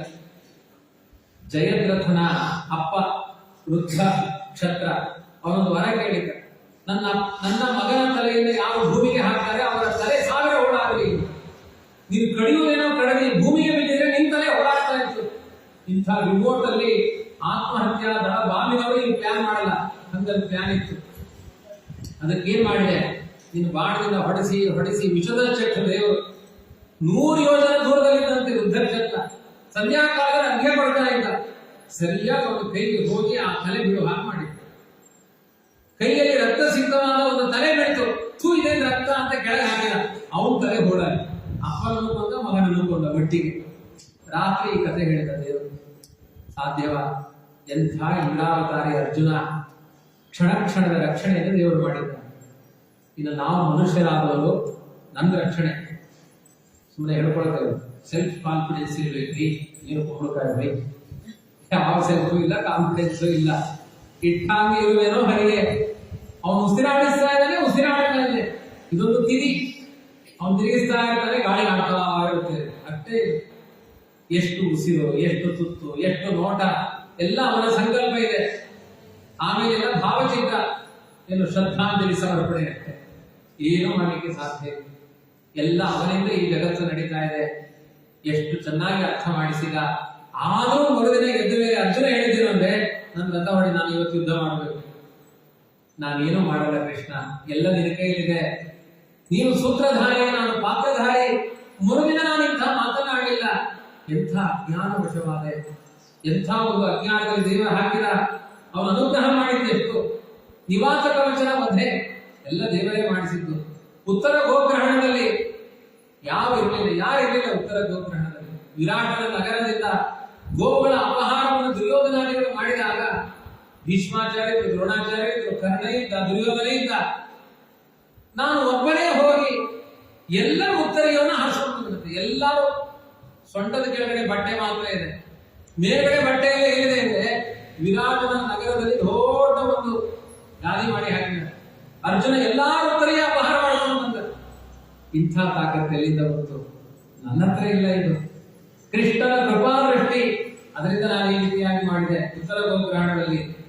ಅದಾದ್ಮೇಲೆ ದ್ರೋಣಾಚಾರ್ಯರು, ಶಲ್ಯ ಅವರೆಲ್ಲ ಎಂಥ ಪರಾಕ್ರಮಿಗಳು, ಮಹಾರಥಿಗಳು. ಭೀಷ್ಮಾಚಾರ್ಯರು, ಅವರ ಮುಂದೆ ಒಂದು ದಿನವೂ ಯುದ್ಧ ಮಾಡುವ ಯೋಗ್ಯತೆ ಇದೆ ಅರ್ಜುನನಿಗೆ. 18 ದಿನ ಯುದ್ಧದಲ್ಲಿ ನಾನು ಹೇಗೆ ನಿಂತೆ ಅಂದ್ರೆ, ಮೊದಲನೇ ದಿನವೇ ಕೃಷ್ಣ ಖಂಡೋರದಿಂದ ಅವರ ಆಯುಷ್ಯವನ್ನೆಲ್ಲ ಅಪಹಾರ ಮಾಡಿದ. ಅವರೆಲ್ಲ ಸುಮ್ಮನೆ ಬೆದರು ಗೊಂಬೆಗಳ ಹಾಗೆ ಇತ್ತು. ಆದ್ರಿಂದ ನಾನು ಬದುಕುವಂತೆ ಆಯಿತು. ಭಗವಂತ ಯಾವ ನರಸಿಂಹ ರೂಪದಿಂದ ಪ್ರಹ್ಲಾದನಿಗೆ ಕ್ಷಣ ಕ್ಷಣಕ್ಕೆ ರಕ್ಷಣೆ ಕೊಟ್ಟಿದ್ದಾನೆ, ಅದೇ ರೀತಿ ನನಗೆ ಕೊಟ್ಟಿದ್ದಾನೆ. ಪ್ರಹ್ಲಾದನಿಗೆ ಕ್ಷಣ ಕ್ಷಣಕ್ಕೆ ಎಚ್ಚರ ಇತ್ತು, ದೇವರ ರಕ್ಷಣೆಯಿಂದ ಬದುಕಿದ್ದೇನೆ ಅಂತ. ನಾನು ಎಂಥ ಪಾಪಿಷ್ಠ ಅಂದ್ರೆ ನನಗೆ ಆ ಎಚ್ಚರ ಇರಲಿಲ್ಲ. ದೇವರು ಹೇಗೆ ರಕ್ಷಣೆ ಮಾಡ್ತಾ ಇದ್ದಾನೆ ಅಂತ ನನಗೆ ಗೊತ್ತಾಗಲಿಲ್ಲ. ಗೊತ್ತಾಗಿ ದೇವರೇನ್ ಮಾಡಿದ, ಪ್ರಹ್ಲಾದನಿಗೆ ಕಂಬದಿಂದ ನರಸಿಂಹ ಬಂದ. ಅದು ಪ್ರಹ್ಲಾದನಿಗೆ ಬಂದಿದ್ದಲ್ಲ, ಹಿರಣ್ಯಕಶಿಪುವಿಗೆ ಬಂದಿತ್ತು. ಪ್ರಹ್ಲಾದ ನೋಡ್ತಾ ಇದ್ದೇನೆ ದೇವರನ್ನ ಅಂತ ಹೇಳಿದ. ಹಿರಣ್ಯಕಶಿಪು ಕೇಳಿದ, ನೀನು ನೋಡುವ ದೇವರು ಎಲ್ಲಿದ್ದಾನೆ? ಎಲ್ಲಾ ಕಡೆ ಇದ್ದಾನೆ, ಕಂಬದಲ್ಲಿ ತೋರಿಸ್ತೀಯಾ ಅಂತ ಕೇಳಿದ. ಅಪ್ಪ ಕೇಳ್ತಾ ಇದ್ದಾನಲ್ಲ ಅಂತ ಬಾ ಅಂದ. ನರಸಪ್ಪ ಗುರು ಅಂತ ಬಂದಿದ್ಯಾರಿಗೆ? ನನ್ನ ಅಪ್ಪನಿಗೆ, ಪ್ರಹ್ಲಾದನ ಅಪ್ಪನಿಗೆ. ಅವನಿಗೆ ಯಾವಾಗಲೂ ದೇವರು ಕಾಣಿಸ್ತಾ ಇದ್ದ, ನನಗೆ ಕಾಣಿಸಲಿಲ್ಲ. ನನಗೆ ಅರ್ಥ ಮಾಡಿಸಲಿಕ್ಕೆ ರಣರಂಗದಲ್ಲಿ ಪರಮಾತ್ಮ ವಿಶ್ವರೂಪ ತೋರಿಸಿದ. ಅರ್ಜುನ, ನೀನ್ ನಿಮಿತ್ತ ಮಾತ್ರ ಅಪ್ಪ, ನೀನೊಂದು ಬೆದರ್ಕೊಂಬೆ, ನೀನು ಕೂಡ ನಿನ್ನಿಂದ ಆಡಿಸುವನು ನಾನು ಅನ್ನೋದನ್ನ ಅರ್ಥ ಮಾಡಿಸಿದ ವಿಶ್ವರೂಪ ತೋರಿಸಿ. ಅವನು ವಿಶ್ವರೂಪ ಅಧ್ಯಾಯ ಮುಗಿದ ತಕ್ಷಣ ಮರುಕ್ಷಣದಲ್ಲಿ ನಾನು ಕೇಳಿದೆ, ಅರ್ಜುನ, ಕೃಷ್ಣ ನನ್ನ ರಥವನ್ನು ಆ ಕಡೆ ಹೊಡಿ. ಮತ್ತೆ ಲೆಫ್ಟ್ ರೈಟ್ ಕೃಷ್ಣನ ವಿರುದ್ಧ. ನನ್ನ ಭಾವ ಹೀಗಿತ್ತು. ರಣರಂಗದಲ್ಲಿ ಕರ್ಣನ ಜೊತೆಗೆ ವಿರಾಧೀನರನ್ನು ಯುದ್ಧ ಮಾಡಬೇಕಾದ್ರೆ ನಾನೇ ಯುದ್ಧ ಮಾಡ್ತಾ ಇದ್ದ ಅರ್ಜುನ, ನೀನು ಒಂದು ನೆಪ ಮಾತ್ರ ಅಂತ ತೋರಿಸಲಿಕ್ಕೆ ಭಗವಂತ ಕಟ್ಟಿರುವ ರಥಗಳನ್ನು ಕರೆದುಕೊಂಡು ಹೋದ. ಕರ್ಣ ನನಗೇನು ಮಾಡ್ಲಿಕ್ಕೆ ಆಗಲಿಲ್ಲ. ಆ ಪ್ರಸಂಗದಲ್ಲೂ ನನಗೆ ಗೊತ್ತಾಗಲಿಲ್ಲ ಕೃಷ್ಣನೇ ಮಾಡ್ತಾ ಇದ್ದಾನೆ ಅಂತ. ಶಯ್ಯ, ಆಸನ, ಅಟನ, ವಿಕಥನ, ಭೋಜನಾದಿ ಐಕ್ಯಾನ್ ವಯಸ್ಯ ರುಭುಮಾನಿತಿ ವಿಪ್ರಾಪ್ತ ಸತ್ಯ ಸಖೇವ ಪಿತೃವತ್ ತನುಜಸ್ಯ ಸರ್ವಂ ಸೇಹೆ ಮಹಿತಯ ಕುಮತೆ ರಘಮ್ಮೆ. ಅರ್ಜುನ ಹೇಳ್ತಾನೆ, ಅವನು ಮಲ್ಕೊಳ್ಳಿಕ್ಕೆ ಹೊರಟ್ರೆ, ಕೃಷ್ಣ ನೀನು ಏನೇ ಇದ್ರು ನನ್ನ ಡ್ರೈವರ್ ಆಗಿರ್ಬೋದು, ಬೇರೆ ಮಲ್ಕೊ ಅಂತ ಹೇಳ್ಬೋದು, ಆಗ ನನಗೆ ಉತ್ತಮ ಸ್ನೇಹಿತ ನೀನು, ಬಾ ನನ್ನ ಹಾಸಿಗೆಯಲ್ಲಿ ಅಂತ ಪಕ್ಕದಲ್ಲಿ ಅವನಿಗೇನೋ ರಾಜನಾಗಿ ಮಹತ್ವ ಕೊಟ್ಟೆ, ಒಬ್ಬ ಗೋಪಾಲಕನಿಗೆ ಎನ್ನುವ ರೀತಿಯಲ್ಲಿ ನನ್ನ ಹಾಸಿಗೆ ಮಲಗಿಸಿಕೊಂಡೆ. ಅವನ ಜೊತೆಗೆ ಮಲಗುವ ಯೋಗ್ಯತೆ ಅರ್ಜುನನಿಗೆ ಎಲ್ಲಿತ್ತು? ಅಟನ, ಕೃಷ್ಣ ಬಾ ವಾಕಿಂಗ್ ಹೋಗೋಣ ಅಂತ ಹೇಳಿದ್ರೆ ನನ್ನೊಟ್ಟಿಗೆ ಬರ್ತಾ ಇದ್ದ. ಯಾಕೆ ಇದೆಲ್ಲ ಮಾಡಿದ ದೇವರು? ನಮಗೂ ಅನಿಸುತ್ತೆ. ಅದಕ್ಕೆ ದೇವರು ರಾಮಾವತಾರದಲ್ಲೇ ಹೇಳಿದ, ವಾಲಿ ಪ್ರಾಣ ಹೋಗಬೇಕಾದ್ರೆ ಅತ್ಯಂತ ಭಕ್ತಿಯಿಂದ ತನ್ನ ಪ್ರಾಣವನ್ನ ರಾಮನಿಗೆ ಅರ್ಪಣೆ ಮಾಡಿದ. ಅವಾಗ ರಾಮ ಹೇಳ್ತಾನೆ, ವಾಲಿ ಈ ಭಕ್ತಿಗೆ ನಾನು ಸೋತೇನೆ, ಇದರ ಋಣವನ್ನ ಕೃಷ್ಣಾವತಾರ ಪೂರ್ಣ ತೀರಿಸ್ತೇನೆ ಅಂತ ಕರ್ಕೊಂಡು ಬಂದಿದ್ದಾನೆ. ಹಾಗಾಗಿ ಅರ್ಜುನ ಮಾಡುವ ಯಾವುದೇ ಕಪಿಚೇಷ್ಟೆಗಳು ಕೃಷ್ಣನಿಗೆ ಕಾಣಲ್ಲ, ಅವನು ರಾಮನಾಗಿ ವಾಲಿಯ ಭಾವ ಕಾಣಿಸ್ತಾ ಇದೆ. ದೇವರದ ಯಾವುದೂ ಪರಿಗಣಿಸಲಿಲ್ಲ. ಮಲಗುವ ಶೈಲಿಯಲ್ಲಿ ಅವನನ್ನ ಕರೆದೆ, ಆಸನದಲ್ಲಿ ಒಟ್ಟಿಗೆ ಕುಳಿತೆ, ಜೊತೆಗೆ ಅವನ ಜೊತೆಗೆ ವಾಕಿಂಗ್ ಮಾಡಿದೆ, ವಿಕಥನ ತಮಾಷೆ ಮಾತುಗಳನ್ನು ಮಾಡಿದೆ, ಭೋಜನಾದಿ ಬಾ ಕೃಷ್ಣ ನನ್ನ ಬೆಸ್ಟ್ ಫ್ರೆಂಡ್ ಅಲ್ವಾ, ಪಕ್ಕದಲ್ಲಿ ಕುಳಿಸಿಕೊಂಡು ಊಟ ಮಾಡಿದೆ. ಅವನಿಗೆ ಮೊದಲು ಅನ್ನ ಹಾಕಿನ ಆನಂದ ತಿನ್ನಲಿಲ್ಲ. ವಯಸ್ಸಿನ ಉಪಮಾನಿತಿ ವಿಪ್ರಲಬ್ಧ. ಕಾರಣ ಏನು ಅಂದ್ರೆ, ನನಗೂ ಅವನಿಗೂ 6 ತಿಂಗಳ ಡಿಫ್ರೆನ್ಸ್ ಅಷ್ಟೇ. ನನ್ನ ಸ್ನೇಹಿತ ಅವನ ಹತ್ರ ಇರೋ ಮಹಾರಾಜಾದಿರಾಜ ಅನ್ನೋದು, ನಾವಿಬ್ರು ಬೆಸ್ಟ್ ಫ್ರೆಂಡ್ಸ್. ಈ ತರ ಭಾವ ಇತ್ತು. ಈ ತರ ನಾನು ಅವನನ್ನ ತಪ್ಪಾಗಿ ತಿಳಿದೆ. ಸಖ್ಯು ಸಖೇವ ಪಿತೃವತ್ ತನುಜಸ್ಯ ಸರ್ವಂ. ಸ್ನೇಹಿತ ತಪ್ಪು ಮಾಡಿದ್ರೆ ಅಪ್ಪನಂತೆ ಸಹಿಸಿದ ದೇವರು. ಅವನು ವಾಸ್ತವಿಕವಾಗಿ ಸ್ನೇಹಿತ ಅಲ್ಲ, ನನ್ನ ಅಪ್ಪ. ಅವನು ಸಹಿಸಿಕೊಂಡ. ಮಹಿಮತೆಯ ಕುಮತೆಯ ರಘುಮ್ನೆ. ನಾನು ಎಂಥ ದೇವಬುದ್ಧಿವಂತ ಈಗ ಅರ್ಥ ಆಗ್ತಾ ಇದೆ. ಆ ಮಹಾಮಹಿಮನಾದ ರಮಾಬ್ರಹ್ಮಾನಿ ಮುಂದಿನಾದ ದೇವರಲ್ಲಿ, ಈ ಅರ್ಜುನೆಯಲ್ಲಿ ನನ್ನ ಈ ಎಲ್ಲಾ ದುರ್ಬುದ್ಧಿಯನ್ನು ಸಹಿಸಿಕೊಂಡಲ್ಲ ದೇವರು, ಇವತ್ತು ನನಗೆ ಅರ್ಥ ಆಗ್ತಾ ಇದೆ. ಸೋಹಂ ರೂಪೇಂದ್ರ ರಹಿತ ಪುರುಷೋತ್ತಮೇನ ಸಖ್ಯಾ ಪ್ರಿಯೇಣ ಸಹೃದಾ ಹೃದಯೇನ ಶೂನ್ಯ ಅಧ್ವಂ ವಿರುಕ್ರಮ ಪರಿಗ್ರಹ ಅಂಗರಕ್ಷನ್ ಗೋಪೈ ರಸದ್ಭಿರ ಅವರೇನ ವಿದಿರ್ಜಿತೋಸ್ಮಿ. ಇವತ್ತು ನನಗೆ ಅರ್ಥ ಆಗ್ತಾ ಇದೆ, ಈ ಅರ್ಜುನ ಯಾರು ಅಂದ್ರೆ ಅವನೊಂದು ಝೀರೋ. ಅವನು ಏನೂ ಅಲ್ಲ. ಇವನಲ್ಲಿ ಯಾವ ಪರಾಕ್ರಮ ಇಲ್ಲ, ಯಾವ ಬಲ ಇಲ್ಲ. ಸುಮ್ಮನೆ ಇವನೊಂದು ಹೈಲೈಟ್ ಆಗಿದ್ದ ಇಷ್ಟು ದಿನ. ಈ ಅರ್ಜುನ ಅರ್ಜುನ ಅಂತ ಜಗತ್ತೆಲ್ಲ ರೀಲ್ಸ್ ಮಾಡಿದ್ದೇ ಮಾಡಿದ್ರು. ಇನ್ಸ್ಟಾಗ್ರಾಮ್ ಅಲ್ಲೂ ಹಾಕಿದ್ರು, ಫೇಸ್ಬುಕ್ ಅಲ್ಲೂ ಹಾಕಿದ್ರು, ಯೂಟ್ಯೂಬ್ ಅಲ್ಲೂ ಹಾಕಿದ್ರು. ಗಾಂಡಿಯವರನ್ನು ಧಾರಿ ನನ್ನ ಹಣೆ ಬಾರ, ನಾನೊಂದು ಹೆಣ, ನಾನೊಂದು ಜೀವಚ್ಛಲ. ಧರ್ಮರಾಜ ಕೇಳ್ತಾನೆ, ಇಷ್ಟೊಂದು ಡಿಪ್ರೆಷನ್ ಹೋಗ್ಬೇಡ, ನಿನಗೂ ಅಂತಃಸತ್ವ ಇದೆ. ಏನ್ ಅಂತಃಸತ್ವ ಇದೆ ಅಣ್ಣ? ಮತ್ತೆ ಗರ್ಜನೆ ಮಾಡ್ತಾ ಇದ್ದಾನೆ ಅರ್ಜುನ. ನನ್ನಲ್ಲಿ ಏನೂ ಇಲ್ಲ. ಯಾಕೆ ಏನಾಯ್ತು ಹೇಳು? ಏನೂ ಇಲ್ಲ. ಅವನು ಪರಂಧಾಮಕ್ಕೆ ಹೋಗುವ ಮೊದಲು ತನ್ನ ಪತ್ನಿಯರನ್ನ ಜೊತೆಗೆ ಕಳಿಸಿಕೊಟ್ಟ. ಅರ್ಜುನ ನೀನು ರಕ್ಷಣೆ ಮಾಡುವಂತ ಕಳಿಸಿಕೊಟ್ಟ. ದಾರಿಯಲ್ಲಿ ಬರಬೇಕಾದ್ರೆ ಯಾವುದೋ ಗುಡ್ಡಗಾಡಿನ ಜನಾಂಗದ ಪಡ್ಡೆ ಹುಡುಗರು ಬಂದು ನನ್ನ ಮೇಲೆ ಅಟ್ಯಾಕ್ ಮಾಡಿದ್ರು. ಅವರಿಗೆ ಶಸ್ತ್ರಾಸ್ತ್ರಗಳಿಲ್ಲ, ಎಸೆಯುವ ಕಲ್ಲುಗಳಿತ್ತು, ಕುಂಟಾಪಿಲ್ಲಿ ಆಡುವ ದೊಣ್ಣೆಗಳಿತ್ತು, ಇನ್ನು ಯಾವ ವಿದ್ಯೆಗಳು ಗೊತ್ತಿಲ್ಲ ಅವರಿಗೆ. ಚಡ್ಡಿ ಹಾಕೊಂಡ ಪಡ್ಡೆ ಹುಡುಗರು ಬಂದು ಆ ಹುಡುಗಿ ಚೆನ್ನಾಗಿದ್ದಾರೆ ಅಂತ ಅಟ್ಯಾಕ್ ಮಾಡಿದ್ರು. ಒಬ್ಬೊಬ್ಬ ಕೃಷ್ಣನ ಅಂಗಸ್ಪರ್ಶವಾದ ಹೆಣ್ಮಕ್ಕಳ ಕೈಯಲ್ಲಿ ಹಿಡ್ಕೊಂಡು ಗುಡ್ಡಗಾಡಿಗೆ ಎಳ್ಕೊಂಡು ಹೋದ್ರು, ಚೆನ್ನಾಗಿದ್ದಾರೆ ಇವನ್ನ ಕರ್ಕೊಂಡು ಹೋಗೋಣ ಅಂತ. ಅವರ ವಿರುದ್ಧ ಯುದ್ಧ ಮಾಡಬೇಕು, ರಕ್ಷಣೆ ಮಾಡ್ತೇನೆ ಅಂತ ಅವನಿಗೆ ಮಾತು ಕೊಟ್ಟಿದ್ದೇನೆ ಕೃಷ್ಣನಿಗೆ. ಅವರು ಕಲ್ಲು ತಗೊಂಡು, ಸಾಮಾನ್ಯವಾದ ಕೋಲು ತಗೊಂಡು ಕುಂಟಪಿಲ್ಲಿ ಆಟದಲ್ಲಿ ಚಿನ್ನಿ ಆಟ ಹೊಡೆಯುವಂಗೆ ನನ್ನ ಧನುಸ್ಸುಗಳನ್ನೆಲ್ಲ ಹೊಡೆದಾಕಿದ್ರು. ನನ್ನ ಶಕ್ತಿಯೆಲ್ಲ ವಿಫಲವಾಯಿತು, ನನಗೇನೂ ಮಾಡಲಿಕ್ಕಾಗಲಿಲ್ಲ, ನಾನು ಸೋತ್ ಹೋದೆ. ಅವರೆಲ್ಲ ಮೂಲ ರೂಪದಲ್ಲಿ ಮ್ಲೇಚ್ಛರು, ಮುಸ್ಲಿಂ ಜನಾಂಗದವರು. ಅದೇ ಕೆಲಸ ಹಿಂದೂ ಮಕ್ಕಳು ಕೃಷ್ಣನ ಪತ್ನಿಯರನ್ನೇ ಬಿಡಲಿಲ್ಲ. ಮ್ಲೇಚ್ಛ ಜಾತಿಯವರು ಇಂಥ ಅಪಚಾರಗಳನ್ನು ಮಾಡಿದ್ರು. ತಡೆಯುವ ಶಕ್ತಿ ನನಗೆ ಬರಲಿಲ್ಲ. ಈಗ ಹೇಳುವಾಗ ಇವರೇ ಗಾಂಡೀವಧಾರೆ, ನಿವಾತ ಕವಚರ ವಧೆ ಮಾಡಿದ್ದು ನಾನ, ಕಾಂಡವನ ದಹನ ಮಾಡಿದ್ದು ನಾನ, ಜಯದ್ರಥರನ್ನ ವಧೆ ಮಾಡಿದವನು ನಾನ, ಉತ್ತರ ಗೋಗ್ರಹಣದಲ್ಲಿ ಗೆದ್ದವನು ನಾನ, ಯಾವ ಕಾರಣದಿಂದ ಮತ್ಸ್ಯೇಂದ್ರ ಮೇಲೆ ಮಾಡಿದವನು ನಾನಲ್ಲ. ಮಾಡುವವನು ಆಗಿದ್ರೆ ಪಟ್ಟೆ ಹುಡುಗರನ್ನ ಯಾಕೆ ಹೊಡೆಯಲಿಕ್ಕಾಗಲಿಲ್ಲ? ತದ್ವೈದನೋ ತ ಇಶವಃ ಸರತೋ ಹಯಾಸ್ತೆ ಸೋಹಂರತಿ ನೃಪತಯೋ ಯಥ ಆಮಂತಿ ಸರ್ವಂ ಕ್ಷಣೇನ ತದಭೂತ ಸದೀಚರಿತಂ ಭಸ್ಮನಿ ಹುತಂ ಕುಹಕರಾಧಂ ಇವೋಕ್ತಂ ಮುಷ್ಯಾಂ. ಅದೇ ರೀತಿಯಾದ ಧನುಸ್ಸು, ಅದೇ ಧನುಸ್ಸುಗಳು, ಅದೇ ಗಾಂಡೀವ ಧನುಸ್ಸು. ಸ ಇಶವಃ ಅದೇ ಬಾಣಗಳು, ಅದೇ ರಥ. ಆ ರಥ ಇಲ್ಲ, ಆ ರೀತಿಯಾದ ರಥ ಸುಟ್ಟೋಗಿದೆ ಯುದ್ಧ ಭೂಮಿಯಲ್ಲಿ. ಆ ಕುದುರೆಗಳು, ಅದೇ ಮಹಾರಥಿಕನಾದ ನಾನು. ಎಲ್ಲ ಇತ್ತು, ಎಲ್ಲಾ ಪರಿಕರಗಳಿತ್ತು ನನ್ನ ಹತ್ತಿರ, ಯುದ್ಧಕ್ಕೆ ಬೇಕಾದ ಎಲ್ಲಾ ಸಾಮಗ್ರಿಗಳು ಇತ್ತು. ಇವತ್ತು ರಾಜ ನಾನು. ಆದರೆ ಪಟ್ಟೆ ಹುಡುಗರು, ಮ್ಲೇಚ್ಛ ಹುಡುಗರ ವಿರುದ್ಧ ಯುದ್ಧ ಮಾಡಲಿಕ್ಕಾಗಲಿಲ್ಲ, ನಾನು ಸೋತೆ. ಅವರನ್ನೆಲ್ಲ ಮ್ಲೇಚ್ಛ ಸ್ತ್ರೀಯರು ಅಪಹಾರ ಮಾಡಿಕೊಂಡು ಹೋದರು ಆ ಹೆಣ್ಮಕ್ಕಳನ್ನ.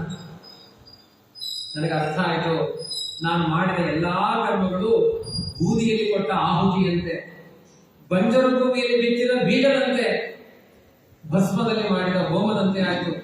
ಯಾಕೆಂದ್ರೆ ಅವತ್ತು ಅದೇ ರಥದಲ್ಲಿ ಕೃಷ್ಣ ಇದ್ದ, ಇವತ್ತು ಕೃಷ್ಣ ಇಲ್ಲ. ನಮ್ಮೆಲ್ಲ ಆಟಗಳು ಅವನಿರೋ ತನಕ, ಈ ದೇಹವೆಂಬ ರಥದಲ್ಲಿ ದೇವರಿರೋ ತನಕ ನಮ್ಮ ಆಟ. ಅವನು ಹೊರಟೋದಾದ್ರೆ ಜೀವಚ್ಛವ, ಸತ್ತ ಹೆಣ ನಾನು, ಅದಕ್ಕಿಂತ ಕಡೆ ಆಗಿದ್ದೇನೆ, ನನ್ನ ಅವಮಾನ ಏನು ಅಂತ ನನಗೇ ಗೊತ್ತು. ಈ ರೀತಿಯಾದ ಮಾತುಗಳನ್ನು ಆಡ್ತಾ ಇದ್ದಾರೆ. ನಮಗೊಂದು ಮಧ್ಯದಲ್ಲಿ ಸಂಶಯ ಬರುತ್ತೆ, ಅಲ್ಲ ಕೃಷ್ಣನ ದೇಹ ಸಂಬಂಧವಾದ ಹೆಣ್ಮಕ್ಕಳಿಗೆ ರಕ್ಷಣೆ ಸಿಗಲಿಲ್ವಾ? ಇನ್ನು ಯಾವ ಹೆಣ್ಮಕ್ಕಳಿಗೆ ಧರ್ಮ ದೇಶದಲ್ಲಿ ರಕ್ಷಣೆ ಸಿಗುತ್ತೆ? ಕೃಷ್ಣ ಆ ಹೆಣ್ಮಕ್ಕಳನ್ನೇ ಯಾಕೆ ರಕ್ಷಣೆ ಮಾಡಲಿಲ್ಲ? ಅವನಾದ್ರೂ ಮಾಡಬೇಕಾಗಿತ್ತಲ್ವಾ? ಸರ್ವಾಂತರ್ಯಾಮಿ, ಸರ್ವಶಕ್ತ ಅಂತ ಕರಿತೀವಿ. ಯಾಕೆ ಆ ಮ್ಲೇಚ್ಛರ ಸ್ಪರ್ಶ ಆ ಹೆಣ್ಮಕ್ಕಳಿಗಾಯ್ತು? ಅದಕ್ಕೆ ಮಹಾಭಾರತ ಕಾರಣ ಹೇಳುತ್ತೆ. ಆ ಹೆಣ್ಮಕ್ಕಳಲ್ಲೂ ಒಂದು ಪಾಪ ಕರ್ಮ ಇತ್ತು, ಈ ಅರ್ಜುನನ ಹಾಗೆ. ಮದುವೆ ಆದ ದಿವಸ ಹೇಳಿದಂತೆ, ಕೃಷ್ಣ ನಿನ್ನ ಚರಣದಾಸಿಯರಾಗ್ತೇವೆ, ನಮ್ಮನ್ನು ಸ್ವೀಕಾರ ಮಾಡು. ತುಂಬಾ ಚೆನ್ನಾಗಿ ನೋಡ್ಕೊಳ್ತಾ ಇದ್ದ ದೇವರು. ಪ್ರತಿದಿನ ಅವರ ಮನೆಯಲ್ಲಿ ಅವ್ರಿಗೆ ಏನೆಲ್ಲ ಬೇಕು ಎಲ್ಲಾ ಹಿತವನ್ನು ಮಾಡ್ತಾ ಇದ್ದ. ಕೊನೆಗೆ ಒಂದು ದಿನ ಅನಿಸ್ತಂತೆ ಕೃಷ್ಣನಿಗೆ ನಮ್ಮ ಕಣ್ಣೋಟ, ನಮ್ಮ ದೇಹದ ಮಾಟ ತುಂಬಾ ಆಕರ್ಷಣೆಯಾಗಿಬಿಟ್ಟಿದೆ, ನಮ್ಮ ದೇಹದ ಸೌಂದರ್ಯಕ್ಕೆ ವಶನಾಗಿ ಹೋಗಿದ್ದಾನೆ. ಹಾಗಾಗಿ ನಮ್ಮ ಸುಖ ದೇವರಿಗೆ ಬೇಕು ಅಂತ ಅಂದ್ಕೊಂಡ್ರು. ಮೊದಲೇನು ಹೇಳಿದ್ರು? ದೇವರೇ ನಿನ್ನಿಂದ ಸುಖ ನಮಗೆ ಬೇಕು ಅಂತಿದ್ರು. ಈ ಉಲ್ಟ, ಮೊದಲು ಕಷ್ಟದಲ್ಲಿದ್ದಾಗ ವೆಂಕಟರಮಣ ನಮ್ಗೆ ಅನುಗ್ರಹ ಮಾಡೋರು, ಎಲ್ಲ ದೇವರು ಕಷ್ಟ ಪರಿಹಾರ ಮಾಡೋದು. ದೇವರೇ ನಿಮ್ಗೆ ಒಳ್ಳೆ ವಸ್ತ್ರ ತೊಡಿಸಿದ್ದೇನೆ, ಎಂಜಾಯ್ ಮಾಡೋದು. ಹೇಗಿದೆ ನೋಡಿ, ಮೊದಲು ನಿನ್ನಿಂದ, ಆಮೇಲೆ ನನ್ನಿಂದ. ದೇವರು ಆ ದೇವಸ್ಥಾನ ಕಳಿಸಿದ್ ನಾನೇ, ಆ ದೇವರಿಗೆ ಕಿರೀಟ ಹಾಕಿದ್ದು ನಾನೇ, ಕೊಟ್ಟವನು ಯಾರು ಅದು ಗೊತ್ತಿಲ್ಲ, ಅದು ನಾನೇ ಕೊಟ್ಟಿದ್ದು. ಈ ಅಹಂಕಾರ ಇರ್ತದ ಹೆಣ್ಮಕ್ಕಳಲ್ಲಿ. ಈ ಅಹಂಕಾರ ಅನ್ನೋದೇ ಮ್ಲೇಚ್ಛ ಅಂತ ಹೇಳಿದ್ದಾರೆ. ಯಾವ ಪಠ್ಯ ಹುಡುಗರು ಅಲ್ಲ. ಮ್ಲೇಚ್ಛ ಅಂದ್ರೇನು? ಮ್ಲೇಚ್ಛ ಶಬ್ದಕ್ಕೆ ಮೈಲಿಗೆ ಅಂತ ಅರ್ಥ. ಯಾವುದು ಮೈಲಿಗೆ? ದೇವರಿಂದ ಸುಖ ಅಂತ ಹೇಳಿದ್ರೆ ನಮ್ಮಿಂದ ದೇವರಿಗೆ ಸುಖ ಅಂತ ಹೇಳುವ ಭಾವ ಇದೆ ಅಲ್ವಾ, ಅದೇ ಮೈಲಿಗೆ. ಅವರು ಬಂದು ಹುಟ್ಟಿದ್ರು ಅಂತ. ಆದ್ರಿಂದ ಅವರು ಮಾಡಿದ ಅಪರಾಧಗಳೇ ಅವರವರಿಗೆ ಶಿಕ್ಷೆ ಕೊಟ್ಟಿದ್ದ ಹೊರತು ಅಲ್ಲಿ ದೇವರ ಪಾತ್ರ ಇಲ್ಲ. ಇದೆಲ್ಲ ಪರಮಾತ್ಮನ ಲೀಲೆ. ಅವನು ಸಾಯಿಸಬಹುದು, ಬದುಕಿಸಬಹುದು, ಏನು ಬೇಕಾದರೂ ಮಾಡಬಹುದು. ಕುರುಕ್ಷೇತ್ರದಲ್ಲಿ ಏನು ಬೇಕಾದರೂ ಮಾಡಬಹುದು ಅನ್ನೋದಕ್ಕೆ ಅವನೇ ಸಾಕ್ಷಿಯಾಗಿದ್ದಾನೆ. ಕುರುಕ್ಷೇತ್ರದಲ್ಲಿ ಎಲ್ಲಾ ದುಷ್ಟರನ್ನ ಸಂಹಾರ ಮಾಡಿಸಿದ. ಅವನ ಅವತಾರದ ಪರಿಸಮಾಪ್ತಿಗೆ ಏನ್ ಮಾಡಿದ ಅಂದ್ರೆ ಎಲ್ಲಾ ಯಾದವರನ್ನು ಕೊಂದು ಹಾಕಿದ. ಏನು ಮಾಡ್ತಾರೆ ದೇವರು? ಯಾದವರು ಯಾರೋ ಕೆಟ್ಟವರಲ್ಲ, ಅವರಿಗೆ ಹೆಂಡ ಕುಡಿಯುವ ಪ್ರಚೋದನೆ ಮಾಡಿದ. ಅವರೇ ಯಾಕೆ ಹೆಂಡ ಕುಡಿಬೇಕು? ಇದ್ದಕ್ಕಿದ್ದಾಗೆ ಆಚಾರ್ಯ ಯಾವುದೋ ಬಸ್ ಸ್ಟ್ಯಾಂಡ್ ಅಲ್ಲಿ ನಿಂತು ಬಾಟ್ಲಿ ಎತ್ತಿದ್ರೆ ಕತೆ ಏನ್ರಿ? ಧರ್ಮ ಕೆಟ್ಟೋಯ್ತು ಅಂತ ಹೇಳ್ತೇ ಹೋಯ್ತು. ಇದೇ ವ್ಯಾಪಾರ ನಡೆದಿದೆ ಕೃಷ್ಣನ ಸಮಕ್ಷಮದಲ್ಲಿ, ಸಮುದ್ರದ ತೀರದಲ್ಲಿ. ಎಲ್ಲಾ ಇವತ್ತು ಅದೇ ಸಂಪ್ರದಾಯ. ಸಮುದ್ರದ ತೀರಕ್ಕೆ ಹೋಗೋದ್ರೆ ಬಾಟ್ಲಿ ಎತ್ತಿರ್ತಾರೆ, ಗೋವಾ ಅದೇ ಸಂಪ್ರದಾಯ. ಎಲ್ಲಾ ಯಾದವರು ಹೆಂಡ ಕುಡಿದಿದ್ದಾರೆ. ಅಷ್ಟಕ್ಕೆ ಮುಗಿತ. ಆಮೇಲೆ ಎಲ್ಲ ಕೋತುಗಳು ಪರಸ್ಪರ ಹೊಡೆದಾಡಿಕೊಂಡು ಕೊಲೆ ಮಾಡಿದ್ದಾರೆ, ಸತ್ತು ಹೋಗಿದ್ದಾರೆ. ಇದಕ್ಕೆಲ್ಲ ಏನು ಕಾರಣ? ಅವನ ದೃಷ್ಟಿಯಲ್ಲಿ ಯಾರನ್ನ ಕೊಲ್ಲಬೇಕು ಕೊಲ್ತಾನೆ, ದುರ್ಯೋಧನ ಕೊಲ್ಲಬೇಕು ಕೊಲ್ತಾನೆ, ಯಾರನ್ನ ಕೊಲ್ಲಬೇಕು ಕೊಲ್ತಾನೆ. ಅವನ ಸಂಕಲ್ಪವನ್ನ ಅರ್ಥ ಮಾಡಿಕೊಂಡು ಇವನ ಮಾಯೆಯಲ್ಲಿ ಧನುಜ ದಾನ ರಕ್ತಸರಣ ಮುರಿದು ಮಾಡುವರೇನು ಅಂತ ಹೇಳ್ತಾರೆ. ಕುಲೂಕಲ ಧಾನ್ಯಗಳ ಹಣಿವಂತರಲ್ಲಿ ಹಣಿವ ಅಂತ. ಜಗತ್ತಿನ ಎಲ್ಲಾರನ್ನು ಯಾವ ಯಾವ ಕಾಲಕ್ಕೆ ಸಂಹಾರ ಮಾಡಬೇಕು. ಇಲ್ಲ ಇಲ್ಲ, ಈ ಊರಿನಲ್ಲಿ ಯಾರೋ ಒಬ್ಬರು ದೊಡ್ಡ ಪಂಡಿತರಿದ್ದಾರೆ, ತುಂಬಾ ಕಾಲ ಬದುಕಲಿ, ಅವ್ರು 150 ವರ್ಷ ಬದುಕಲಿ. ಇಲ್ಲ ಇಲ್ಲ, ಇವನೊಬ್ಬ ನಾಸ್ತಿಕ ಕಮ್ಯುನಿಸ್ಟ್ ಇದ್ದಾನೆ, ಅವನು 50 ವರ್ಷಕ್ಕೆ ಸತ್ತೋಗ್ಲಿ. ಈ ವಿಭಾಗದವರು ಮಾಡೇ ಇಲ್ಲ. ಕಾಲ ಬಂದಾಗ ಎಲ್ಲಾರು ಆ ಪ್ರಭಾವದಲ್ಲಿ ಕೊಚ್ಚಿಕೊಂಡು ಹೋಗ್ತಾನೆ ಇರ್ತಾರೆ. ಯಾದವರನ್ನು ಸಾಯಿಸ್ತಾನೆ, ದುರ್ಯೋಧನಾದಿಗಳನ್ನು ಸಾಯಿಸ್ತಾನೆ. ಅದು ಅವನ ಸಂಕಲ್ಪ. ಯಾದವರನ್ನು ಯಾಕೆ ಸಂಹಾರ ಮಾಡಿದ? ಮುಂದೆ ಕಲಿಯುಗ ನಡಿಬೇಕಾಗಿದೆ. ಎಲ್ಲ ಧರ್ಮಾತ್ಮರೇ ತುಂಬಿಕೊಂಡ್ರೆ ಅಧರ್ಮ ಮಾಡುವುದು ಒಂದು ವೇದಿಕೆ ಬೇಕು. ಯಾವಾಗಲೂ ಹರಿಸರ್ವೋತ್ತಮ ಹರಿಸರ್ವೋತ್ತಮ ಅಂತ ಇದೆ. ಗಣಪತಿ ಪೂಜೆಯೂ ನಡಿಬೇಕು ಅಲ್ಲಲ್ಲದಲ್ಲಿ. ಅವಾಗ ಒಂದಷ್ಟು ಗಣಪತಿಗೆ ಪಿಕ್ಚರ್ ಹಾಡಿ ಡ್ಯಾನ್ಸ್ ಏನು ಆ ತರ ಒಂದಷ್ಟು ವೈಭವ. ನಿಮ್ಮ ಮನೆಯಲ್ಲಿ ಅರಿಶಿನ ಕುಂಕುಮ ಏನು, ಒಳ್ಳೆ ಕಡುಬು ಏನು, ನೈವೇದ್ಯ ಏನು, ಆ ತರಣ ವೈಭವ ಎಲ್ಲ ಮಿಕ್ಸರಿ ನಡಿಬೇಕು ಈ ಜಗತ್ತು. ಅವಾಗಲೇ ಕಲಿಯುಗ. ಎಲ್ಲಾ ಕಡೆ ಧರ್ಮ, ಎಲ್ಲಾ ಕಡೆ ಸತ್ಕರ್ಮಗಳು, ಎಲ್ಲರನ್ನೂ ನೀತಿ, ಎಲ್ಲರನ್ನೂ ಸದಾಚಾರ. ಅದು ಕೃತಯುಗ ಆಗಿಬಿಡುತ್ತದೆ, ಕಲಿಯುಗ ಆಗಲ್ಲ. ಪುರಾಣದಲ್ಲಿ ಒಂದು 50 ಚೇರ್ ಖಾಲಿ ಇರಬೇಕು, ಎಕ್ಸ್ಟ್ರಾ ಹಾಕಿ ಯಾರು ಬರಬಾರದಲ್ಲಿ. ಎಲ್ಲಾ ಚೇರು ಫುಲ್ ಆಯ್ತು ಅಂದ್ರೆ ಕೃತಯುಗ ಆಗಿಬಿಡುತ್ತೆ. ಹಾಗಿರ್ಬೇಕು. ಕಲಿಯುಗ ಹಿಂಗ್ ಬ್ಯಾಲೆನ್ಸ್ ಮಾಡ್ತಾ ಇರುತ್ತೆ. ದೇವರು ಹಾಗೆ ಮಾಡಿದ. ಸಜ್ಜನರನ್ನು ಕೊಂದ, ದುರ್ಜನರನ್ನು ಕೊಂದ. ಇದು ಅವರ ವ್ಯಾಪಾರ. ನಮಗೆ ಏನು ಅರ್ಥ ಆಗಲ್ಲ. ಏವಂ ಚಿಂತಯತೋ ಜಿಷ್ಣೋ ಕೃಷ್ಣ ಪಾದ ಸರೋವರಂ ಸೌಹಾರ್ದೇನಾತಿಗಾಢೇನ ಶಾಂತಾಸಿ ವಿಮಲಾಮತಿ. ಅರ್ಜುನ ಹೀಗೆ ಹೇಳ್ತಾ ಇರಬೇಕಾದ್ರೆ ಕೃಷ್ಣನಲ್ಲಿ ಹುಟ್ಟಿದ ಭಕ್ತಿ ಭಾವದಿಂದ ಅವನ ಮನಸ್ಸು ನಿರ್ಮಲ ಆಗಿರುತ್ತದೆ. ಅದನ್ನೇ ಹೇಳೋದು. ಎಲ್ಲ ಹೊರಗಾಕೊಳ್ಬೇಕು. ಹೊರಗಾಕಿದಾಗ ಅವನ ಸಂಕಲ್ಪ ಇದು, ನಾನು ಏನೂ ಅಲ್ಲ. ಇಲ್ಲಿಯ ತನಕ ಅರ್ಜುನಿಗೆ ಇಲ್ಲದೇ ಇರುವ ನೆಮ್ಮದಿ ದೇವರು ಹೋದ್ಮೇಲೆ ಬಂದಂತೆ. ಯಾಕೆಂದ್ರೆ ದೇವರು ಇದ್ದಾಗಲೆಲ್ಲ ಒಂದು ಅಹಂಕಾರ ಅವನಿಗೆ. ಕೃಷ್ಣ ಇದ್ದಾನೆ, ಅವನು ಏನಾದ್ರು ಮಾಡ್ತಾನೆ. ಅದರ ಜೊತೆಗೆ ಅವನು ಕೃಷ್ಣನೇ ಮಾಡಿರ್ತಾನೆ. ಗರ್ವ ನಾನು ಮಾಡಿದೆ, ತನಗೆ ಪ್ರಶಸ್ತಿ. ಇವಾಗ ಯಾವುದೂ ಇಲ್ಲ. ಈಗ ನಿರ್ಮಲ ಆಗಿದ್ದಾನೆ. ಎಲ್ಲಾ ಮಾಡಿದ್ದು ಕೃಷ್ಣ. ತನಗೆ ಏನೂ ನಡೆದಿಲ್ಲ ಅವನು ಎಚ್ಚರ ಬಂದಾಗ ಅವನ ಮನಸ್ಸು ನಿರ್ಮಲವಾಯಿತಂತೆ. ಕೃಷ್ಣನಲ್ಲಿ ಅತ್ಯಂತ ಗಾಢವಾದ ಭಕ್ತಿ ಹುಟ್ಟಿದಂತೆ. ಆ ಗಾಢವಾದ ಸೌಹೃದೇನ ಅತಿಗಾಢೇನ ಶಾಂತಾಸಿ ವಿಮಲಾವತಿ. ಅತ್ಯಂತ ಸೌರದ ಭಾವದಿಂದ ಶಾಂತವಾಯಿತು ಅವನ ಮನಸ್ಸು ಅಂತ. ಈ ರೀತಿಯಾಗಿ ಒಂದು ಅಧ್ಯಾಯದಲ್ಲಿ ಸ್ತೋತ್ರ ಭಾಗಗಳನ್ನೇ ಹೆಚ್ಚು ನಾನು 2 ದಿನದಿಂದ ಹೇಳಿಕೊಂಡು ಬಂದಿದ್ದೇನೆ. ಕೃಷ್ಣನಿಗೆ ಆ ಉಪದೇಶ ಮಾಡಿದ, ಕೃಷ್ಣ ಅವತ್ತೇನು ಅರ್ಜುನಿಗೆ ಉಪದೇಶ ಮಾಡಿದ, ಆ ಗೀತೆಯ ಉಪದೇಶ ಮಾಡಿದ ಅಜ್ಞಾನಕ್ಕೆ ತುತ್ತಾಗಿದ್ದ. ಮತ್ತೆ ಆ ಜ್ಞಾನ ಬಂದಂತೆ. ಆ ಗೀತೆಯ ಪ್ರಾರಬ್ಧ ಕರ್ಮದಿಂದ ಮರೆಯಾದ ಆ ಅಜ್ಞಾನದಿಂದ ಹೊರಟೋಗಿ ಯಥಾರ್ಥ ಜ್ಞಾನಕ್ಕೆ ಪಾತ್ರನಾಗಿದ್ದಾನೆ. ವಿಶೇಷವಾಗಿ ಧರ್ಮರಾಜ ಇನ್ನ ಕರ್ತವ್ಯಗಳು ಮಾತ್ರ ನಮ್ಮ ಬದುಕಿನಲ್ಲಿದೆ ಎಂಬುದನ್ನು ಆಲೋಚನೆ ಮಾಡಿ ಕೃಷ್ಣ ಪರಂಧಾಮಕ್ಕೆ ಹೊರಟಿದ್ದಾನೆ ಅಂದ್ರೆ ಇನ್ನು ಯಾವುದೇ ರೀತಿಯಾದ ಸ್ವಾರ್ಥಗಳು ನಮ್ಮ ಬದುಕಿನಲ್ಲಿ ಬರಬಾರದು. ದ್ರೌಪದಿ, ಪಂಚ ಪಾಂಡವರು ಎಲ್ಲರೂ ಕೂಡ ಭಗವದ್ಧ್ಯಾನಾಸಕ್ತರಾದರು. ದೊಡ್ಡ ದೊಡ್ಡ ಯಾಗಗಳನ್ನು ಮಾಡಿದ್ದಾರೆ.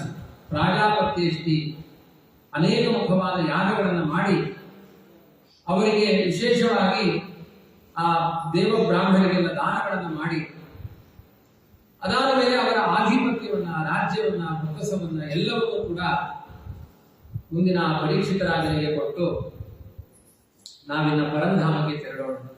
ಕೃಷ್ಣ ಹೊರಟ ಮೇಲೆ ನಮ್ಮ ಬದುಕಿನಲ್ಲಿ ಇನ್ನು ಯಾವ ಸುಖಗಳಿಲ್ಲ ಅಂತ 7 ದಿನಗಳ ಕಾಲ ಅಖಂಡವಾಗಿ ಭಗವದ್ ಧ್ಯಾನ ಮಾಡಿದರು. ಹಗಲು ರಾತ್ರಿ ಭಾಗವತದಲ್ಲಿ ಎಲ್ಲ 7. ಪರೀಕ್ಷಿತ ರಾಜ ಭಾಗವತ ಕೇಳಿದ್ದು 7. ಆ ಕೃಷ್ಣ ಪರಮಾತ್ಮನ ಗೋವರ್ಧನೋದ್ಧರಣದ ಕಥೆಯು 7. ಕೃಷ್ಣ ಪರಂಧಾಮಕ್ಕೆ ಹೊರಟ ಮೇಲೆ ದ್ವಾರಕ್ಕೆ ಮುಳುಗಿತ್ತು 7ನೇ ದಿನಕ್ಕೆ. ಎಲ್ಲ 7. ಪಾಂಡವರು ಹೋಗಿದ್ದು 7 ದಿನಗಳ ಕಾಲ ಅಖಂಡವಾದ ಧ್ಯಾನವನ್ನು ಮಾಡಿದರು. ವಿಶೇಷವಾಗಿ ತಮ್ಮ ಮೂಲ ರೂಪಗಳನ್ನ ಸೇರಿಕೊಂಡಿದ್ದಾರಂತೆ. ಭೂ ಪ್ರದಕ್ಷಿಣೆ ಮಾಡಿ ಗಂಧಮಾದನ ಪರ್ವತ, ನರನಾರಾಯಣ ಆಶ್ರಮಗಳಿಗೆಲ್ಲ ಹೋಗಿ ತಮ್ಮ ದೇಹಗಳನ್ನು ತ್ಯಾಗ ಮಾಡಿದರು. ಮೊದಲಿಗೆ ದ್ರೌಪದಿ ತನ್ನ ದೇಹವನ್ನು ತ್ಯಾಗ ಮಾಡ್ತಾಳೆ, ನಂತರ ಸಹದೇವ, ನಂತರ ನಕುಲ, ಆಮೇಲೆ ಅರ್ಜುನ, ಆಮೇಲೆ ಭೀಮಸೇನ, ಅದಾದ ಮೇಲೆ ಧರ್ಮರಾಜ.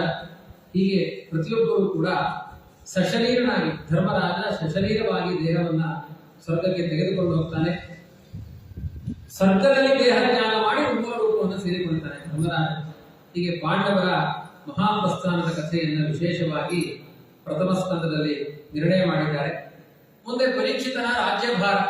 ಪರೀಕ್ಷಿತ ತಾನು ರಾಜ್ಯಭಾರವನ್ನು ಅಂದ್ರೆ ಪಾಂಡವರಿಂದ ಬಂದ ಬಳುವಳಿಯನ್ನ ತುಂಬಾ ಚೆನ್ನಾಗಿ ಭಗವದ್ ಅರ್ಪಣೆ ಮಾಡಬೇಕು ಅನ್ನುವ ಭಾವದಿಂದ ಎಲ್ಲ ಕಡೆ ಕಲಿಯನ್ನ ಪೂರ್ತಿ ನಾಶ ಮಾಡಬೇಕು. ಪೂರ್ಣ ನಾಶ ಮಾಡಲಿಕ್ಕಾಗಲಿಲ್ಲ ಅಂದ್ರೆ ಎಷ್ಟು ಸಾಧ್ಯವೋ ಅಷ್ಟಾದರೂ ಕಲಿಯನ್ನು ಉಚ್ಚಾರಣೆ ಮಾಡಬೇಕು ಅಂತ ಅವನು ಎಲ್ಲಾ ಕಡೆ ಪ್ರಯಾಣ ಮಾಡಿಕೊಂಡು ಹೋಗ್ತಾ ಇದ್ದ. ಹೋಗಬೇಕಾದ್ರೆ ಉತ್ತರ ಕುರುಜಾಂಗಲ ಅನ್ನುವ ಭೂಮಿಯಲ್ಲಿ ಕುರುಕ್ಷೇತ್ರದಲ್ಲಿ ಭೂದೇವಿ ಗೋರೂಪದಿಂದ ನಿಂತಿದ್ದಾಳೆ. ಒಂದು ಹಸು ಕಣ್ಣೀರು ಹಾಕ್ತಾ ಇದೆ. ಯಾಕೆಂದ್ರೆ ಧರ್ಮಾಭಿಮಾನಿ ವೃಷಭ, ಒಂದು ಎತ್ತು ಧರ್ಮಾಭಿಮಾನಿ 3 ಕಾಲು ಮುರಿದುಕೊಂಡು ಒಂಟಿ ಕಾಲಲ್ಲಿ ನಿಂತಿದೆ. ಒಬ್ಬ ರಾಜವೇಷವನ್ನು ಧರಿಸಿದ ಕಲಿಪುರುಷ ತನ್ನ ಕಾಲಿನಿಂದ ಹಸು ಮತ್ತೆ ಆ ಎತ್ತು ಎರಡನ್ನೂ ಕಾಲಿನಿಂದ ಒಲಿತಾ ಇದ್ದಾನೆ. ಗೋ ನಪದಾಸ್ಪಷ್ಟವ್ಯ ಬ್ರಾಹ್ಮಣೋ ನಹಂತವ್ಯ, ವೇದ ಮಾತುಗಳು ಹೇಳುತ್ತೆ. ಬ್ರಾಹ್ಮಣನ ಕೊಲೆ ಮಾಡಬಾರದು, ಗೋವುಗಳನ್ನ ಕಾಲಿನಿಂದ ಮುಟ್ಟಬಾರದು, ಮಹಾ ಅಪರಾಧ ಅದು. ಇದು ಕಲಿ ಪ್ರವೇಶವಾಗಿದೆ. ಕೇಳ್ತಾನೆ ಪರೀಕ್ಷಿತ ರಾಜ, ನೀನ್ ಯಾಕೆ ಕಣ್ಣೀರನ್ನ ಹಾಕ್ತಾ ಇದ್ದಿ, ಯಾಕೆ ಕುಂಟುತ್ತಾ ಇದ್ದಿ? ಅದು ಹೇಳುತ್ತೆ, ಇವನು ಸಾಕ್ಷಾತ್ ಧರ್ಮ ಪುರುಷ, ನಾನು ಭೂದೇವಿ, ನಾನು ಇಷ್ಟದ ತನಕ 4 ಪಾದಗಳಲ್ಲಿ ನಿಂತಿದ್ದೆ. ಕೃಷ್ಣ ಇದ್ದ ಈ ಭೂಮಿಯಲ್ಲಿ. ಅವನು ಪರಂಧಾಮಕ್ಕೆ ಹೊರಟ ಮೇಲೆ ಪಾಪಾಭಿಮಾನಿಯಾದ ದೈತ್ಯರೇ ಈ ಧರೆ ತುಂಬಿಕೊಂಡಿದ್ದಾರೆ. ನನಗೆ ಬದುಕಲಿಕ್ಕೆ ಆಗ್ತಾ ಇಲ್ಲ. ಆ ಕೃಷ್ಣನ ಕಥೆಯಿಂದ ನನಗೆ ರೋಮಾಂಚನ ಆಗುತ್ತೆ, ಆದ್ರೆ ಕಲಿಪುರುಷನನ್ನು ಕಂಡಾಗ ನನಗೆ ತುಂಬಾ ದುಃಖ ಆಗುತ್ತೆ. ಯಾವ ಸ್ತ್ರೀ ತಾನೇ ಆ ಸರ್ವೋತ್ತಮನಾದ ಭಗವಂತನ ವಿರಹವನ್ನು ಸಹಿಸಲಿಕ್ಕೆ ಸಾಧ್ಯ? ನನಗೇನು ಹೇಳಲಿಕ್ಕೆ ಆಗ್ತಾ ಇಲ್ಲ, ಈ ಕಲಿಯನ್ನು ನಿಗ್ರಹ ಮಾಡುವಂತ ಪ್ರಾರ್ಥನೆ ಮಾಡಿಕೊಳ್ತಾಳೆ. ಅವಾಗ ತನ್ನ ವಿಭೂತಿ ರೂಪ ಇತ್ತಂತೆ ಪರೀಕ್ಷಿತ ರಾಜನಲ್ಲಿ. ದೇವರು ಹೇಳಿದ್ದಾನೆ, ಮುಂದೆ ಬರುವ ಪಾಂಡವರ ಸಂತತಿಯಲ್ಲಿ ನನ್ನ ಸನ್ನಿಧಾನವನ್ನು ಇಟ್ಟು ಹೋಗ್ತೇನೆ ಅಂತ ದೇವರು ಮಾಡಿದ ಪ್ರತಿಜ್ಞೆ. ಆ ತನ್ನ ವಿಭೂತಿ ರೂಪದಿಂದ ಕಲಿಯನ್ನು ನಿಗ್ರಹ ಮಾಡಿದ. ಆ ಸಮಯದಲ್ಲಿ ಪರೀಕ್ಷಕರಿಂದ ಹತನಾಗುತ್ತೇನೆ ಅಂತ ಕಲಿಪುರುಷ ಕಾಲಿಗೆ ಬಿದ್ದು ಪ್ರಾರ್ಥನೆ ಮಾಡ್ತಾನೆ. ಇಲ್ಲ, ನೀನು ಹೇಳಿದ ಹಾಗೆ ಕೇಳ್ತೇನೆ, ನನ್ನನ್ನು ಸಂಹಾರ ಮಾಡಬೇಡ. ಕೃಷ್ಣ ಪರಂಧಾಮಕ್ಕೆ ಹೋಗ್ಬೇಡಿ, ಕಲಿಯುಗ ಆರಂಭವಾಗಿದೆ.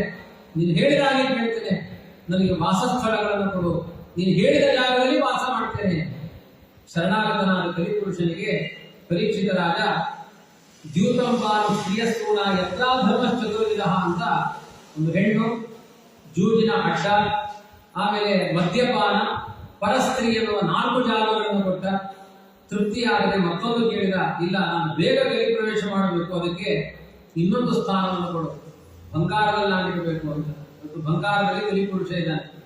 ಆದ್ರಿಂದ ಆ ಬಂಗಾರ ಜಾತರೂಪ ಮದ ಪ್ರಭು, ಆ ಬಂಗಾರದಲ್ಲಿ ಇರುವಂತ ಅವನಿಗೆ ಸ್ಥಾನವನ್ನು ಕೊಟ್ಟ. ಇದರ ಮೂಲಕ ಕಲಿಯುಗದಲ್ಲಿ ದ್ಯೂತ ಕ್ರೀಡೆ, ಜೂಜಾಟ, ಪರಸ್ತ್ರೀ, ಮದ್ಯಪಾನ ಇವುಗಳಿಂದ ಕಲಿಯುಗ ಅಭಿವೃದ್ಧಿ ಆಗುತ್ತೆ ಅಂತ ಹೇಳಿದ್ದಾರೆ. ಹೀಗೆ ಕಲಿಪುರುಷನನ್ನ ತಾತ್ಕಾಲಿಕವಾಗಿ ನಿಗ್ರಹವನ್ನು ಮಾಡಿ ಜಗತ್ತನ್ನು ರಕ್ಷಣೆ ಮಾಡಿದ ಮಹಾನುಭಾವ ಪರೀಕ್ಷಿತ ರಾಜ. ಒಂದು ದಿನ ಅವನು ದಂಡೆತ್ತಿ ಹೊರಟಿದ್ದ. ಸಮಗ್ರ ಭೂಮಂಡಲದಲ್ಲಿ ಸಂಚಾರ ಮಾಡಿಕೊಂಡು ಎಲ್ಲ ಕಡೆ ಕಲಿಯನ್ನು ನಿಗ್ರಹ ಮಾಡಿ ತನ್ನ ಮನಃಶಾಂತಿಗಾಗಿ ಆಯಾಸ ಪರಿಹಾರ ಆಗಬೇಕು ಅಂತ ಗಂಗಾ ನದಿಯ ಕಾಡಿನ ತಪ್ಪಲು ಪ್ರದೇಶಗಳಲ್ಲಿ ಮೃಗಬೇಟೆಯಲ್ಲಿ ಆಸಕ್ತನಾದ ಪರೀಕ್ಷಿತ ರಾಜ ಒಂದು ಜಿಂಕೆಯನ್ನ ಬೆನ್ನಟ್ಟಿಕೊಂಡು ಹೋಗಿ ಆಯಾಸದಿಂದ ಶಮೀಕರ ಆಶ್ರಮಕ್ಕೆ ಹೋದ, ನೀರು ಬೇಕು ಅನ್ನುವ ಭಾವದಿಂದ ಶಮೀಕರು ಧ್ಯಾನಮಗ್ನರಾಗಿದ್ರು. ಆ ಸಂದರ್ಭದಲ್ಲಿ ಜನಮೇಜಯ 5 ವರ್ಷದ ಬಾಲಕ ಅಂತ ಹೇಳಿದ್ದಾರೆ. ಪರೀಕ್ಷಿತ ರಾಜ ಕೆಲವು ಸಮಯ ಮಾತ್ರ ದೇಶವನ್ನ ರಕ್ಷಣೆ ಮಾಡಿದ್ದಾನೆ. ಅಂತಹ ಸಮಯದಲ್ಲಿ ಆ ಶಮೀಕರ ಆಶ್ರಮಕ್ಕೆ ಹೋದ ಪರೀಕ್ಷಿತ ರಾಜನಿಗೆ ಪ್ರಾರಬ್ಧವು ಸನ್ನಿಹಿತವಾಗಿತ್ತು. ಅಲ್ಲೇ ಸತ್ತೋಗಿರುವ ಮೃತ ಸರ್ಪವನ್ನು ನೋಡಿದ. ಶಮೀಕರು ಧ್ಯಾನಮಗ್ನರಾಗಿದ್ದು, ಇವನಿಗೆ ನೀರು ಬೇಕಾಗಿತ್ತು, ಕೇಳಿದ, ಕೊಡಲಿಲ್ಲ.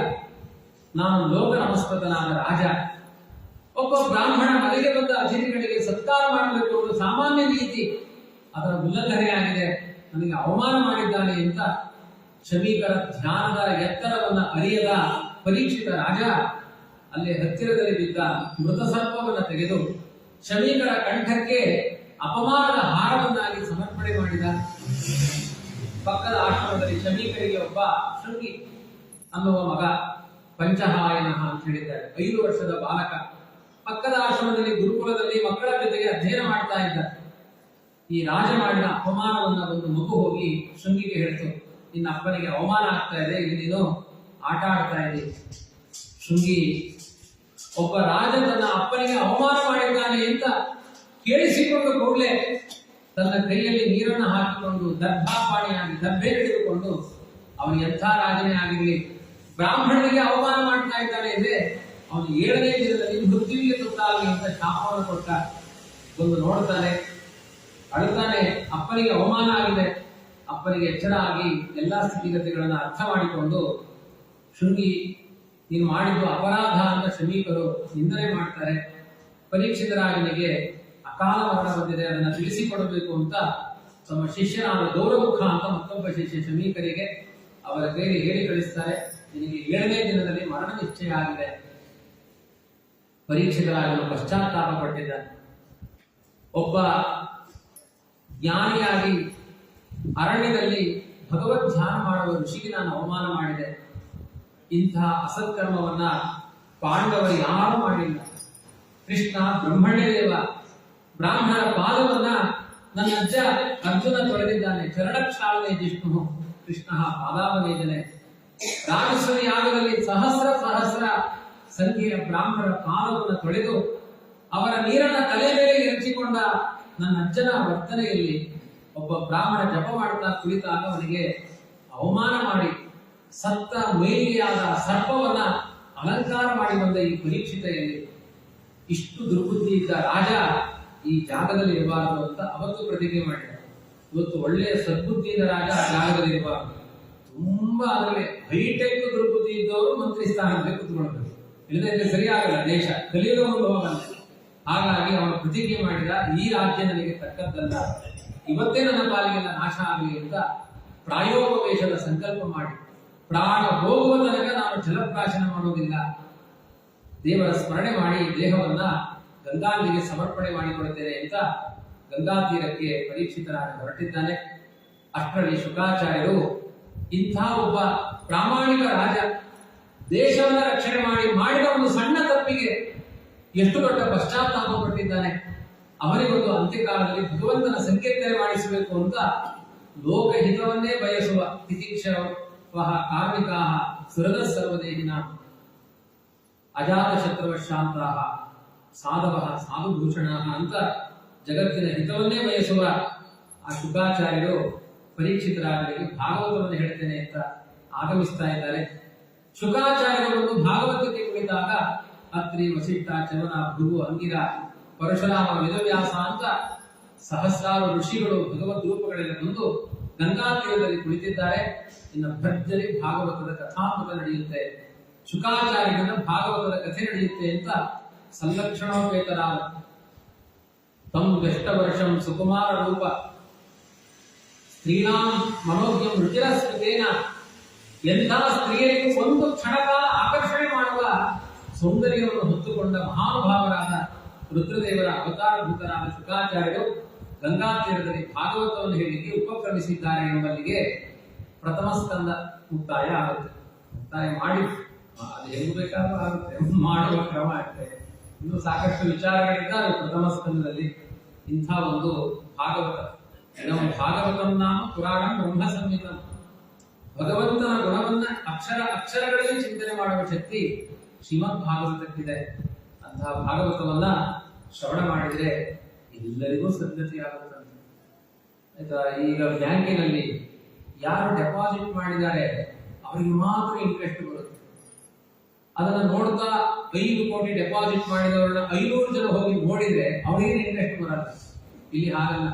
ಒಬ್ಬ ಭಾಗವತಕ್ಕೆ ಇಂಟ್ರೆಸ್ಟ್, ಆಸಕ್ತಿಯಿಂದ ಒಬ್ಬ ಭಾಗವತವನ್ನು ಹೇಳ್ತೇನೆ ಅಂತ ತೊಡಗಿಸಿಕೊಂಡಾಗ ಅದನ್ನ ಕೇಳಲಿಕ್ಕೆ ಬಂದವರಿಗೆಲ್ಲ ಅದನ್ನ ತೊಡಗಿಸಿಕೊಂಡ ವ್ಯಕ್ತಿಗೆ ಎಷ್ಟು ಫಲ ಇದೆಯೋ ಅದಕ್ಕೆ ಸಮಾನವಾದ ಫಲ ಬರುತ್ತೆ ಅಂತ ಹೇಳಿದ್ದಾರೆ.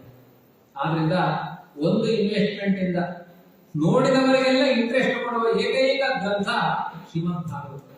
ಅಂತಹ ಶ್ರೀಮದ್ ಭಾಗವತದ ಚಿಂತನೆಯನ್ನ ನಮ್ಮ ರಾಮಧ್ಯಾನಿ ಮೋಹನ್ ಮತ್ತೆ ಅವರ ಪರಿಮಳ ಅವರು ಒಳ್ಳೆಯ ಸಾಧಕರು. ಅವರ ತಂದೆ ನೋಡಿದ್ದೇನೆ, ಕೃಷ್ಣನ ನಾಮಸ್ಮರಣೆಗೆ ಕಣ್ಣೀರು ಹಾಕಿದ್ದಾರೆ. ನಮ್ಮ ಸಂಸಾರದ ಕಷ್ಟಗಳಿಗೆ ಕಣ್ಣೀರು ಹಾಕಿದ್ರೆ ರಾಮ ಗೋವಿಂದ ಅಂದ್ರೆ ಅವರ ಕಂಠ ಗದ್ದಲಿತ ಆಗ್ತಾ ಇದೆ.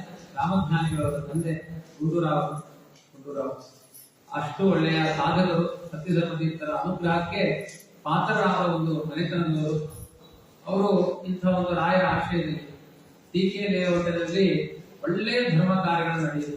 ಅದಕ್ಕೆಲ್ಲ ಸಹಕಾರಿಗಳಾಗಿ ಅವರು ಮುಕುಂದರಾಯರು, ಆಮೇಲೆ ಪಂಚೀಕೊಪ್ಪಲ್ ಪ್ರಹ್ಲಾದ್ ಅಂದ್ರೆ ಪ್ರಸಿದ್ಧಿ ಅವರು ಎಲ್ಲರೂ ಅವತ್ತಿನಿಂದ ಇಲ್ಲಿಗೆ ಬರ್ತಾನೆ ಇದ್ದಾರೆ. ಪಂಚೀಕೊಪ್ಪಲ್ ರಾಯಮಠದಲ್ಲಿ ಒಳ್ಳೆಯ ಜ್ಞಾನ ಕಾರ್ಯಗಳು ನಡೀತಾರೆ. ಇವತ್ತು ಒಳ್ಳೆಯ ನಮ್ಮ ಪದ್ಮನಾಭ ಅವರು ಮತ್ತೆ ಇಲ್ಲಿರುವ ಎಲ್ಲ ಪದಾಧಿಕಾರಿಗಳು ಸೇರಿಕೊಂಡು ತುಂಬಾ ಚೆನ್ನಾಗಿ ವ್ಯವಸ್ಥಿತವಾಗಿ ಚೆನ್ನಾಗಿದೆ ಇವತ್ತಿನ ವಾತಾವರಣ. ಯಾವ ಗಲಾಟೆ ಇಲ್ಲ, ಯಾವ ಗಂಟೆ ಹೊಡೆಯೋದಿಲ್ಲ, ಯಾವ ಗಲಾಟೆ ಇಲ್ಲ. ಭಾಗವತ ಚಿಂತನೆಗೆ ತುಂಬಾ ಯೋಗ್ಯವಾದ ವೇದಿಕೆ ಇಲ್ಲಿ ತಯಾರಾಗಿದೆ. ಸಜ್ಜನರಾದ ನೀವೆಲ್ಲ ಶ್ರವಣ ಮಾಡ್ತಾ ಇದ್ದೀವಿ. ಹೀಗೆ 12 ಸ್ಕಂದಗಳು ನಿರ್ವಿಘ್ನವಾಗಿ ನಡೆಯಬೇಕು. ಇದೇ ನಮ್ಮ ಬದುಕಿನ ಪರಮ ಪುರುಷಾರ್ಥ. ಇದೇ ತುಂಬಾ ದೊಡ್ಡ ಲಾಭ, ಇದೇ ದೊಡ್ಡ ಕೆಲಸ. ಇದಕ್ಕಿಂತ ದೊಡ್ಡ ಕೆಲಸ ಯಾವುದೂ ಇಲ್ಲ. ತುಂಬಾ ಟೆನ್ಷನ್ ಇರಬೇಕು, ಭಾಗವತ ಕೇಳಬೇಕು, ಹೋಗ್ಬೇಕು ಅಂತ. ಎಲ್ಲಾ ಟೆನ್ಷನ್ ಮಾರ್ಕೆಟ್ ಬಿಗ್ ಬಜಾರ್ ಕಡೆ ಹೋಗ್ತಿರುತ್ತೆ. ಎಲ್ಲ ಏಕಾಗ್ರತೆಗಳು ಭಾಗವತ ಕೇಳುವುದರ ಬಗ್ಗೆ ಸಾಕಬೇಕು. ಅವಾಗ ನಮ್ಮ ವೈಷ್ಣವ ಜನ್ಮ ಸಾರ್ಥಕವಾಗುತ್ತೆ ಅಂತ ಹೇಳ್ತಾ, ಯಾವ ಉದ್ದೇಶದಿಂದ ಇದನ್ನ ಹೇಳಿಸ್ತಾ ಇದ್ದಾನೆ ಭಗವಂತ, ಆ ಉದ್ದೇಶದಿಂದ ಇದನ್ನ ಸ್ವೀಕಾರ ಮಾಡಲಿ, ಅವರ ಮನಸ್ಸಿಗೆ ಸಮಾಧಾನಗಳು ಸಿಗಲಿ, ಕೇಳಿದವರಿಗೆ ಹೇಳಿದವರಿಗೆಲ್ಲರಿಗೂ ಭಗವಂತನ ಅನುಗ್ರಹದ ಶ್ರೀರಕ್ಷೆ ಇರಲಿ ಅಂತ ಪ್ರಾರ್ಥನೆ ಮಾಡಿ 3 ದಿನಗಳ ಚಿಂತನೆಯನ್ನ ಮಧ್ವೋಲ್ಲಭ ಗೋಪಾಲಕನಿಗೆ ಸಮರ್ಪಣೆ ಮಾಡ್ತಾ ಇದ್ದೇನೆ. ಹರಿಪ್ರಿಯತಾ ಮಧ್ವೇ ಶಾಸ್ತ್ರ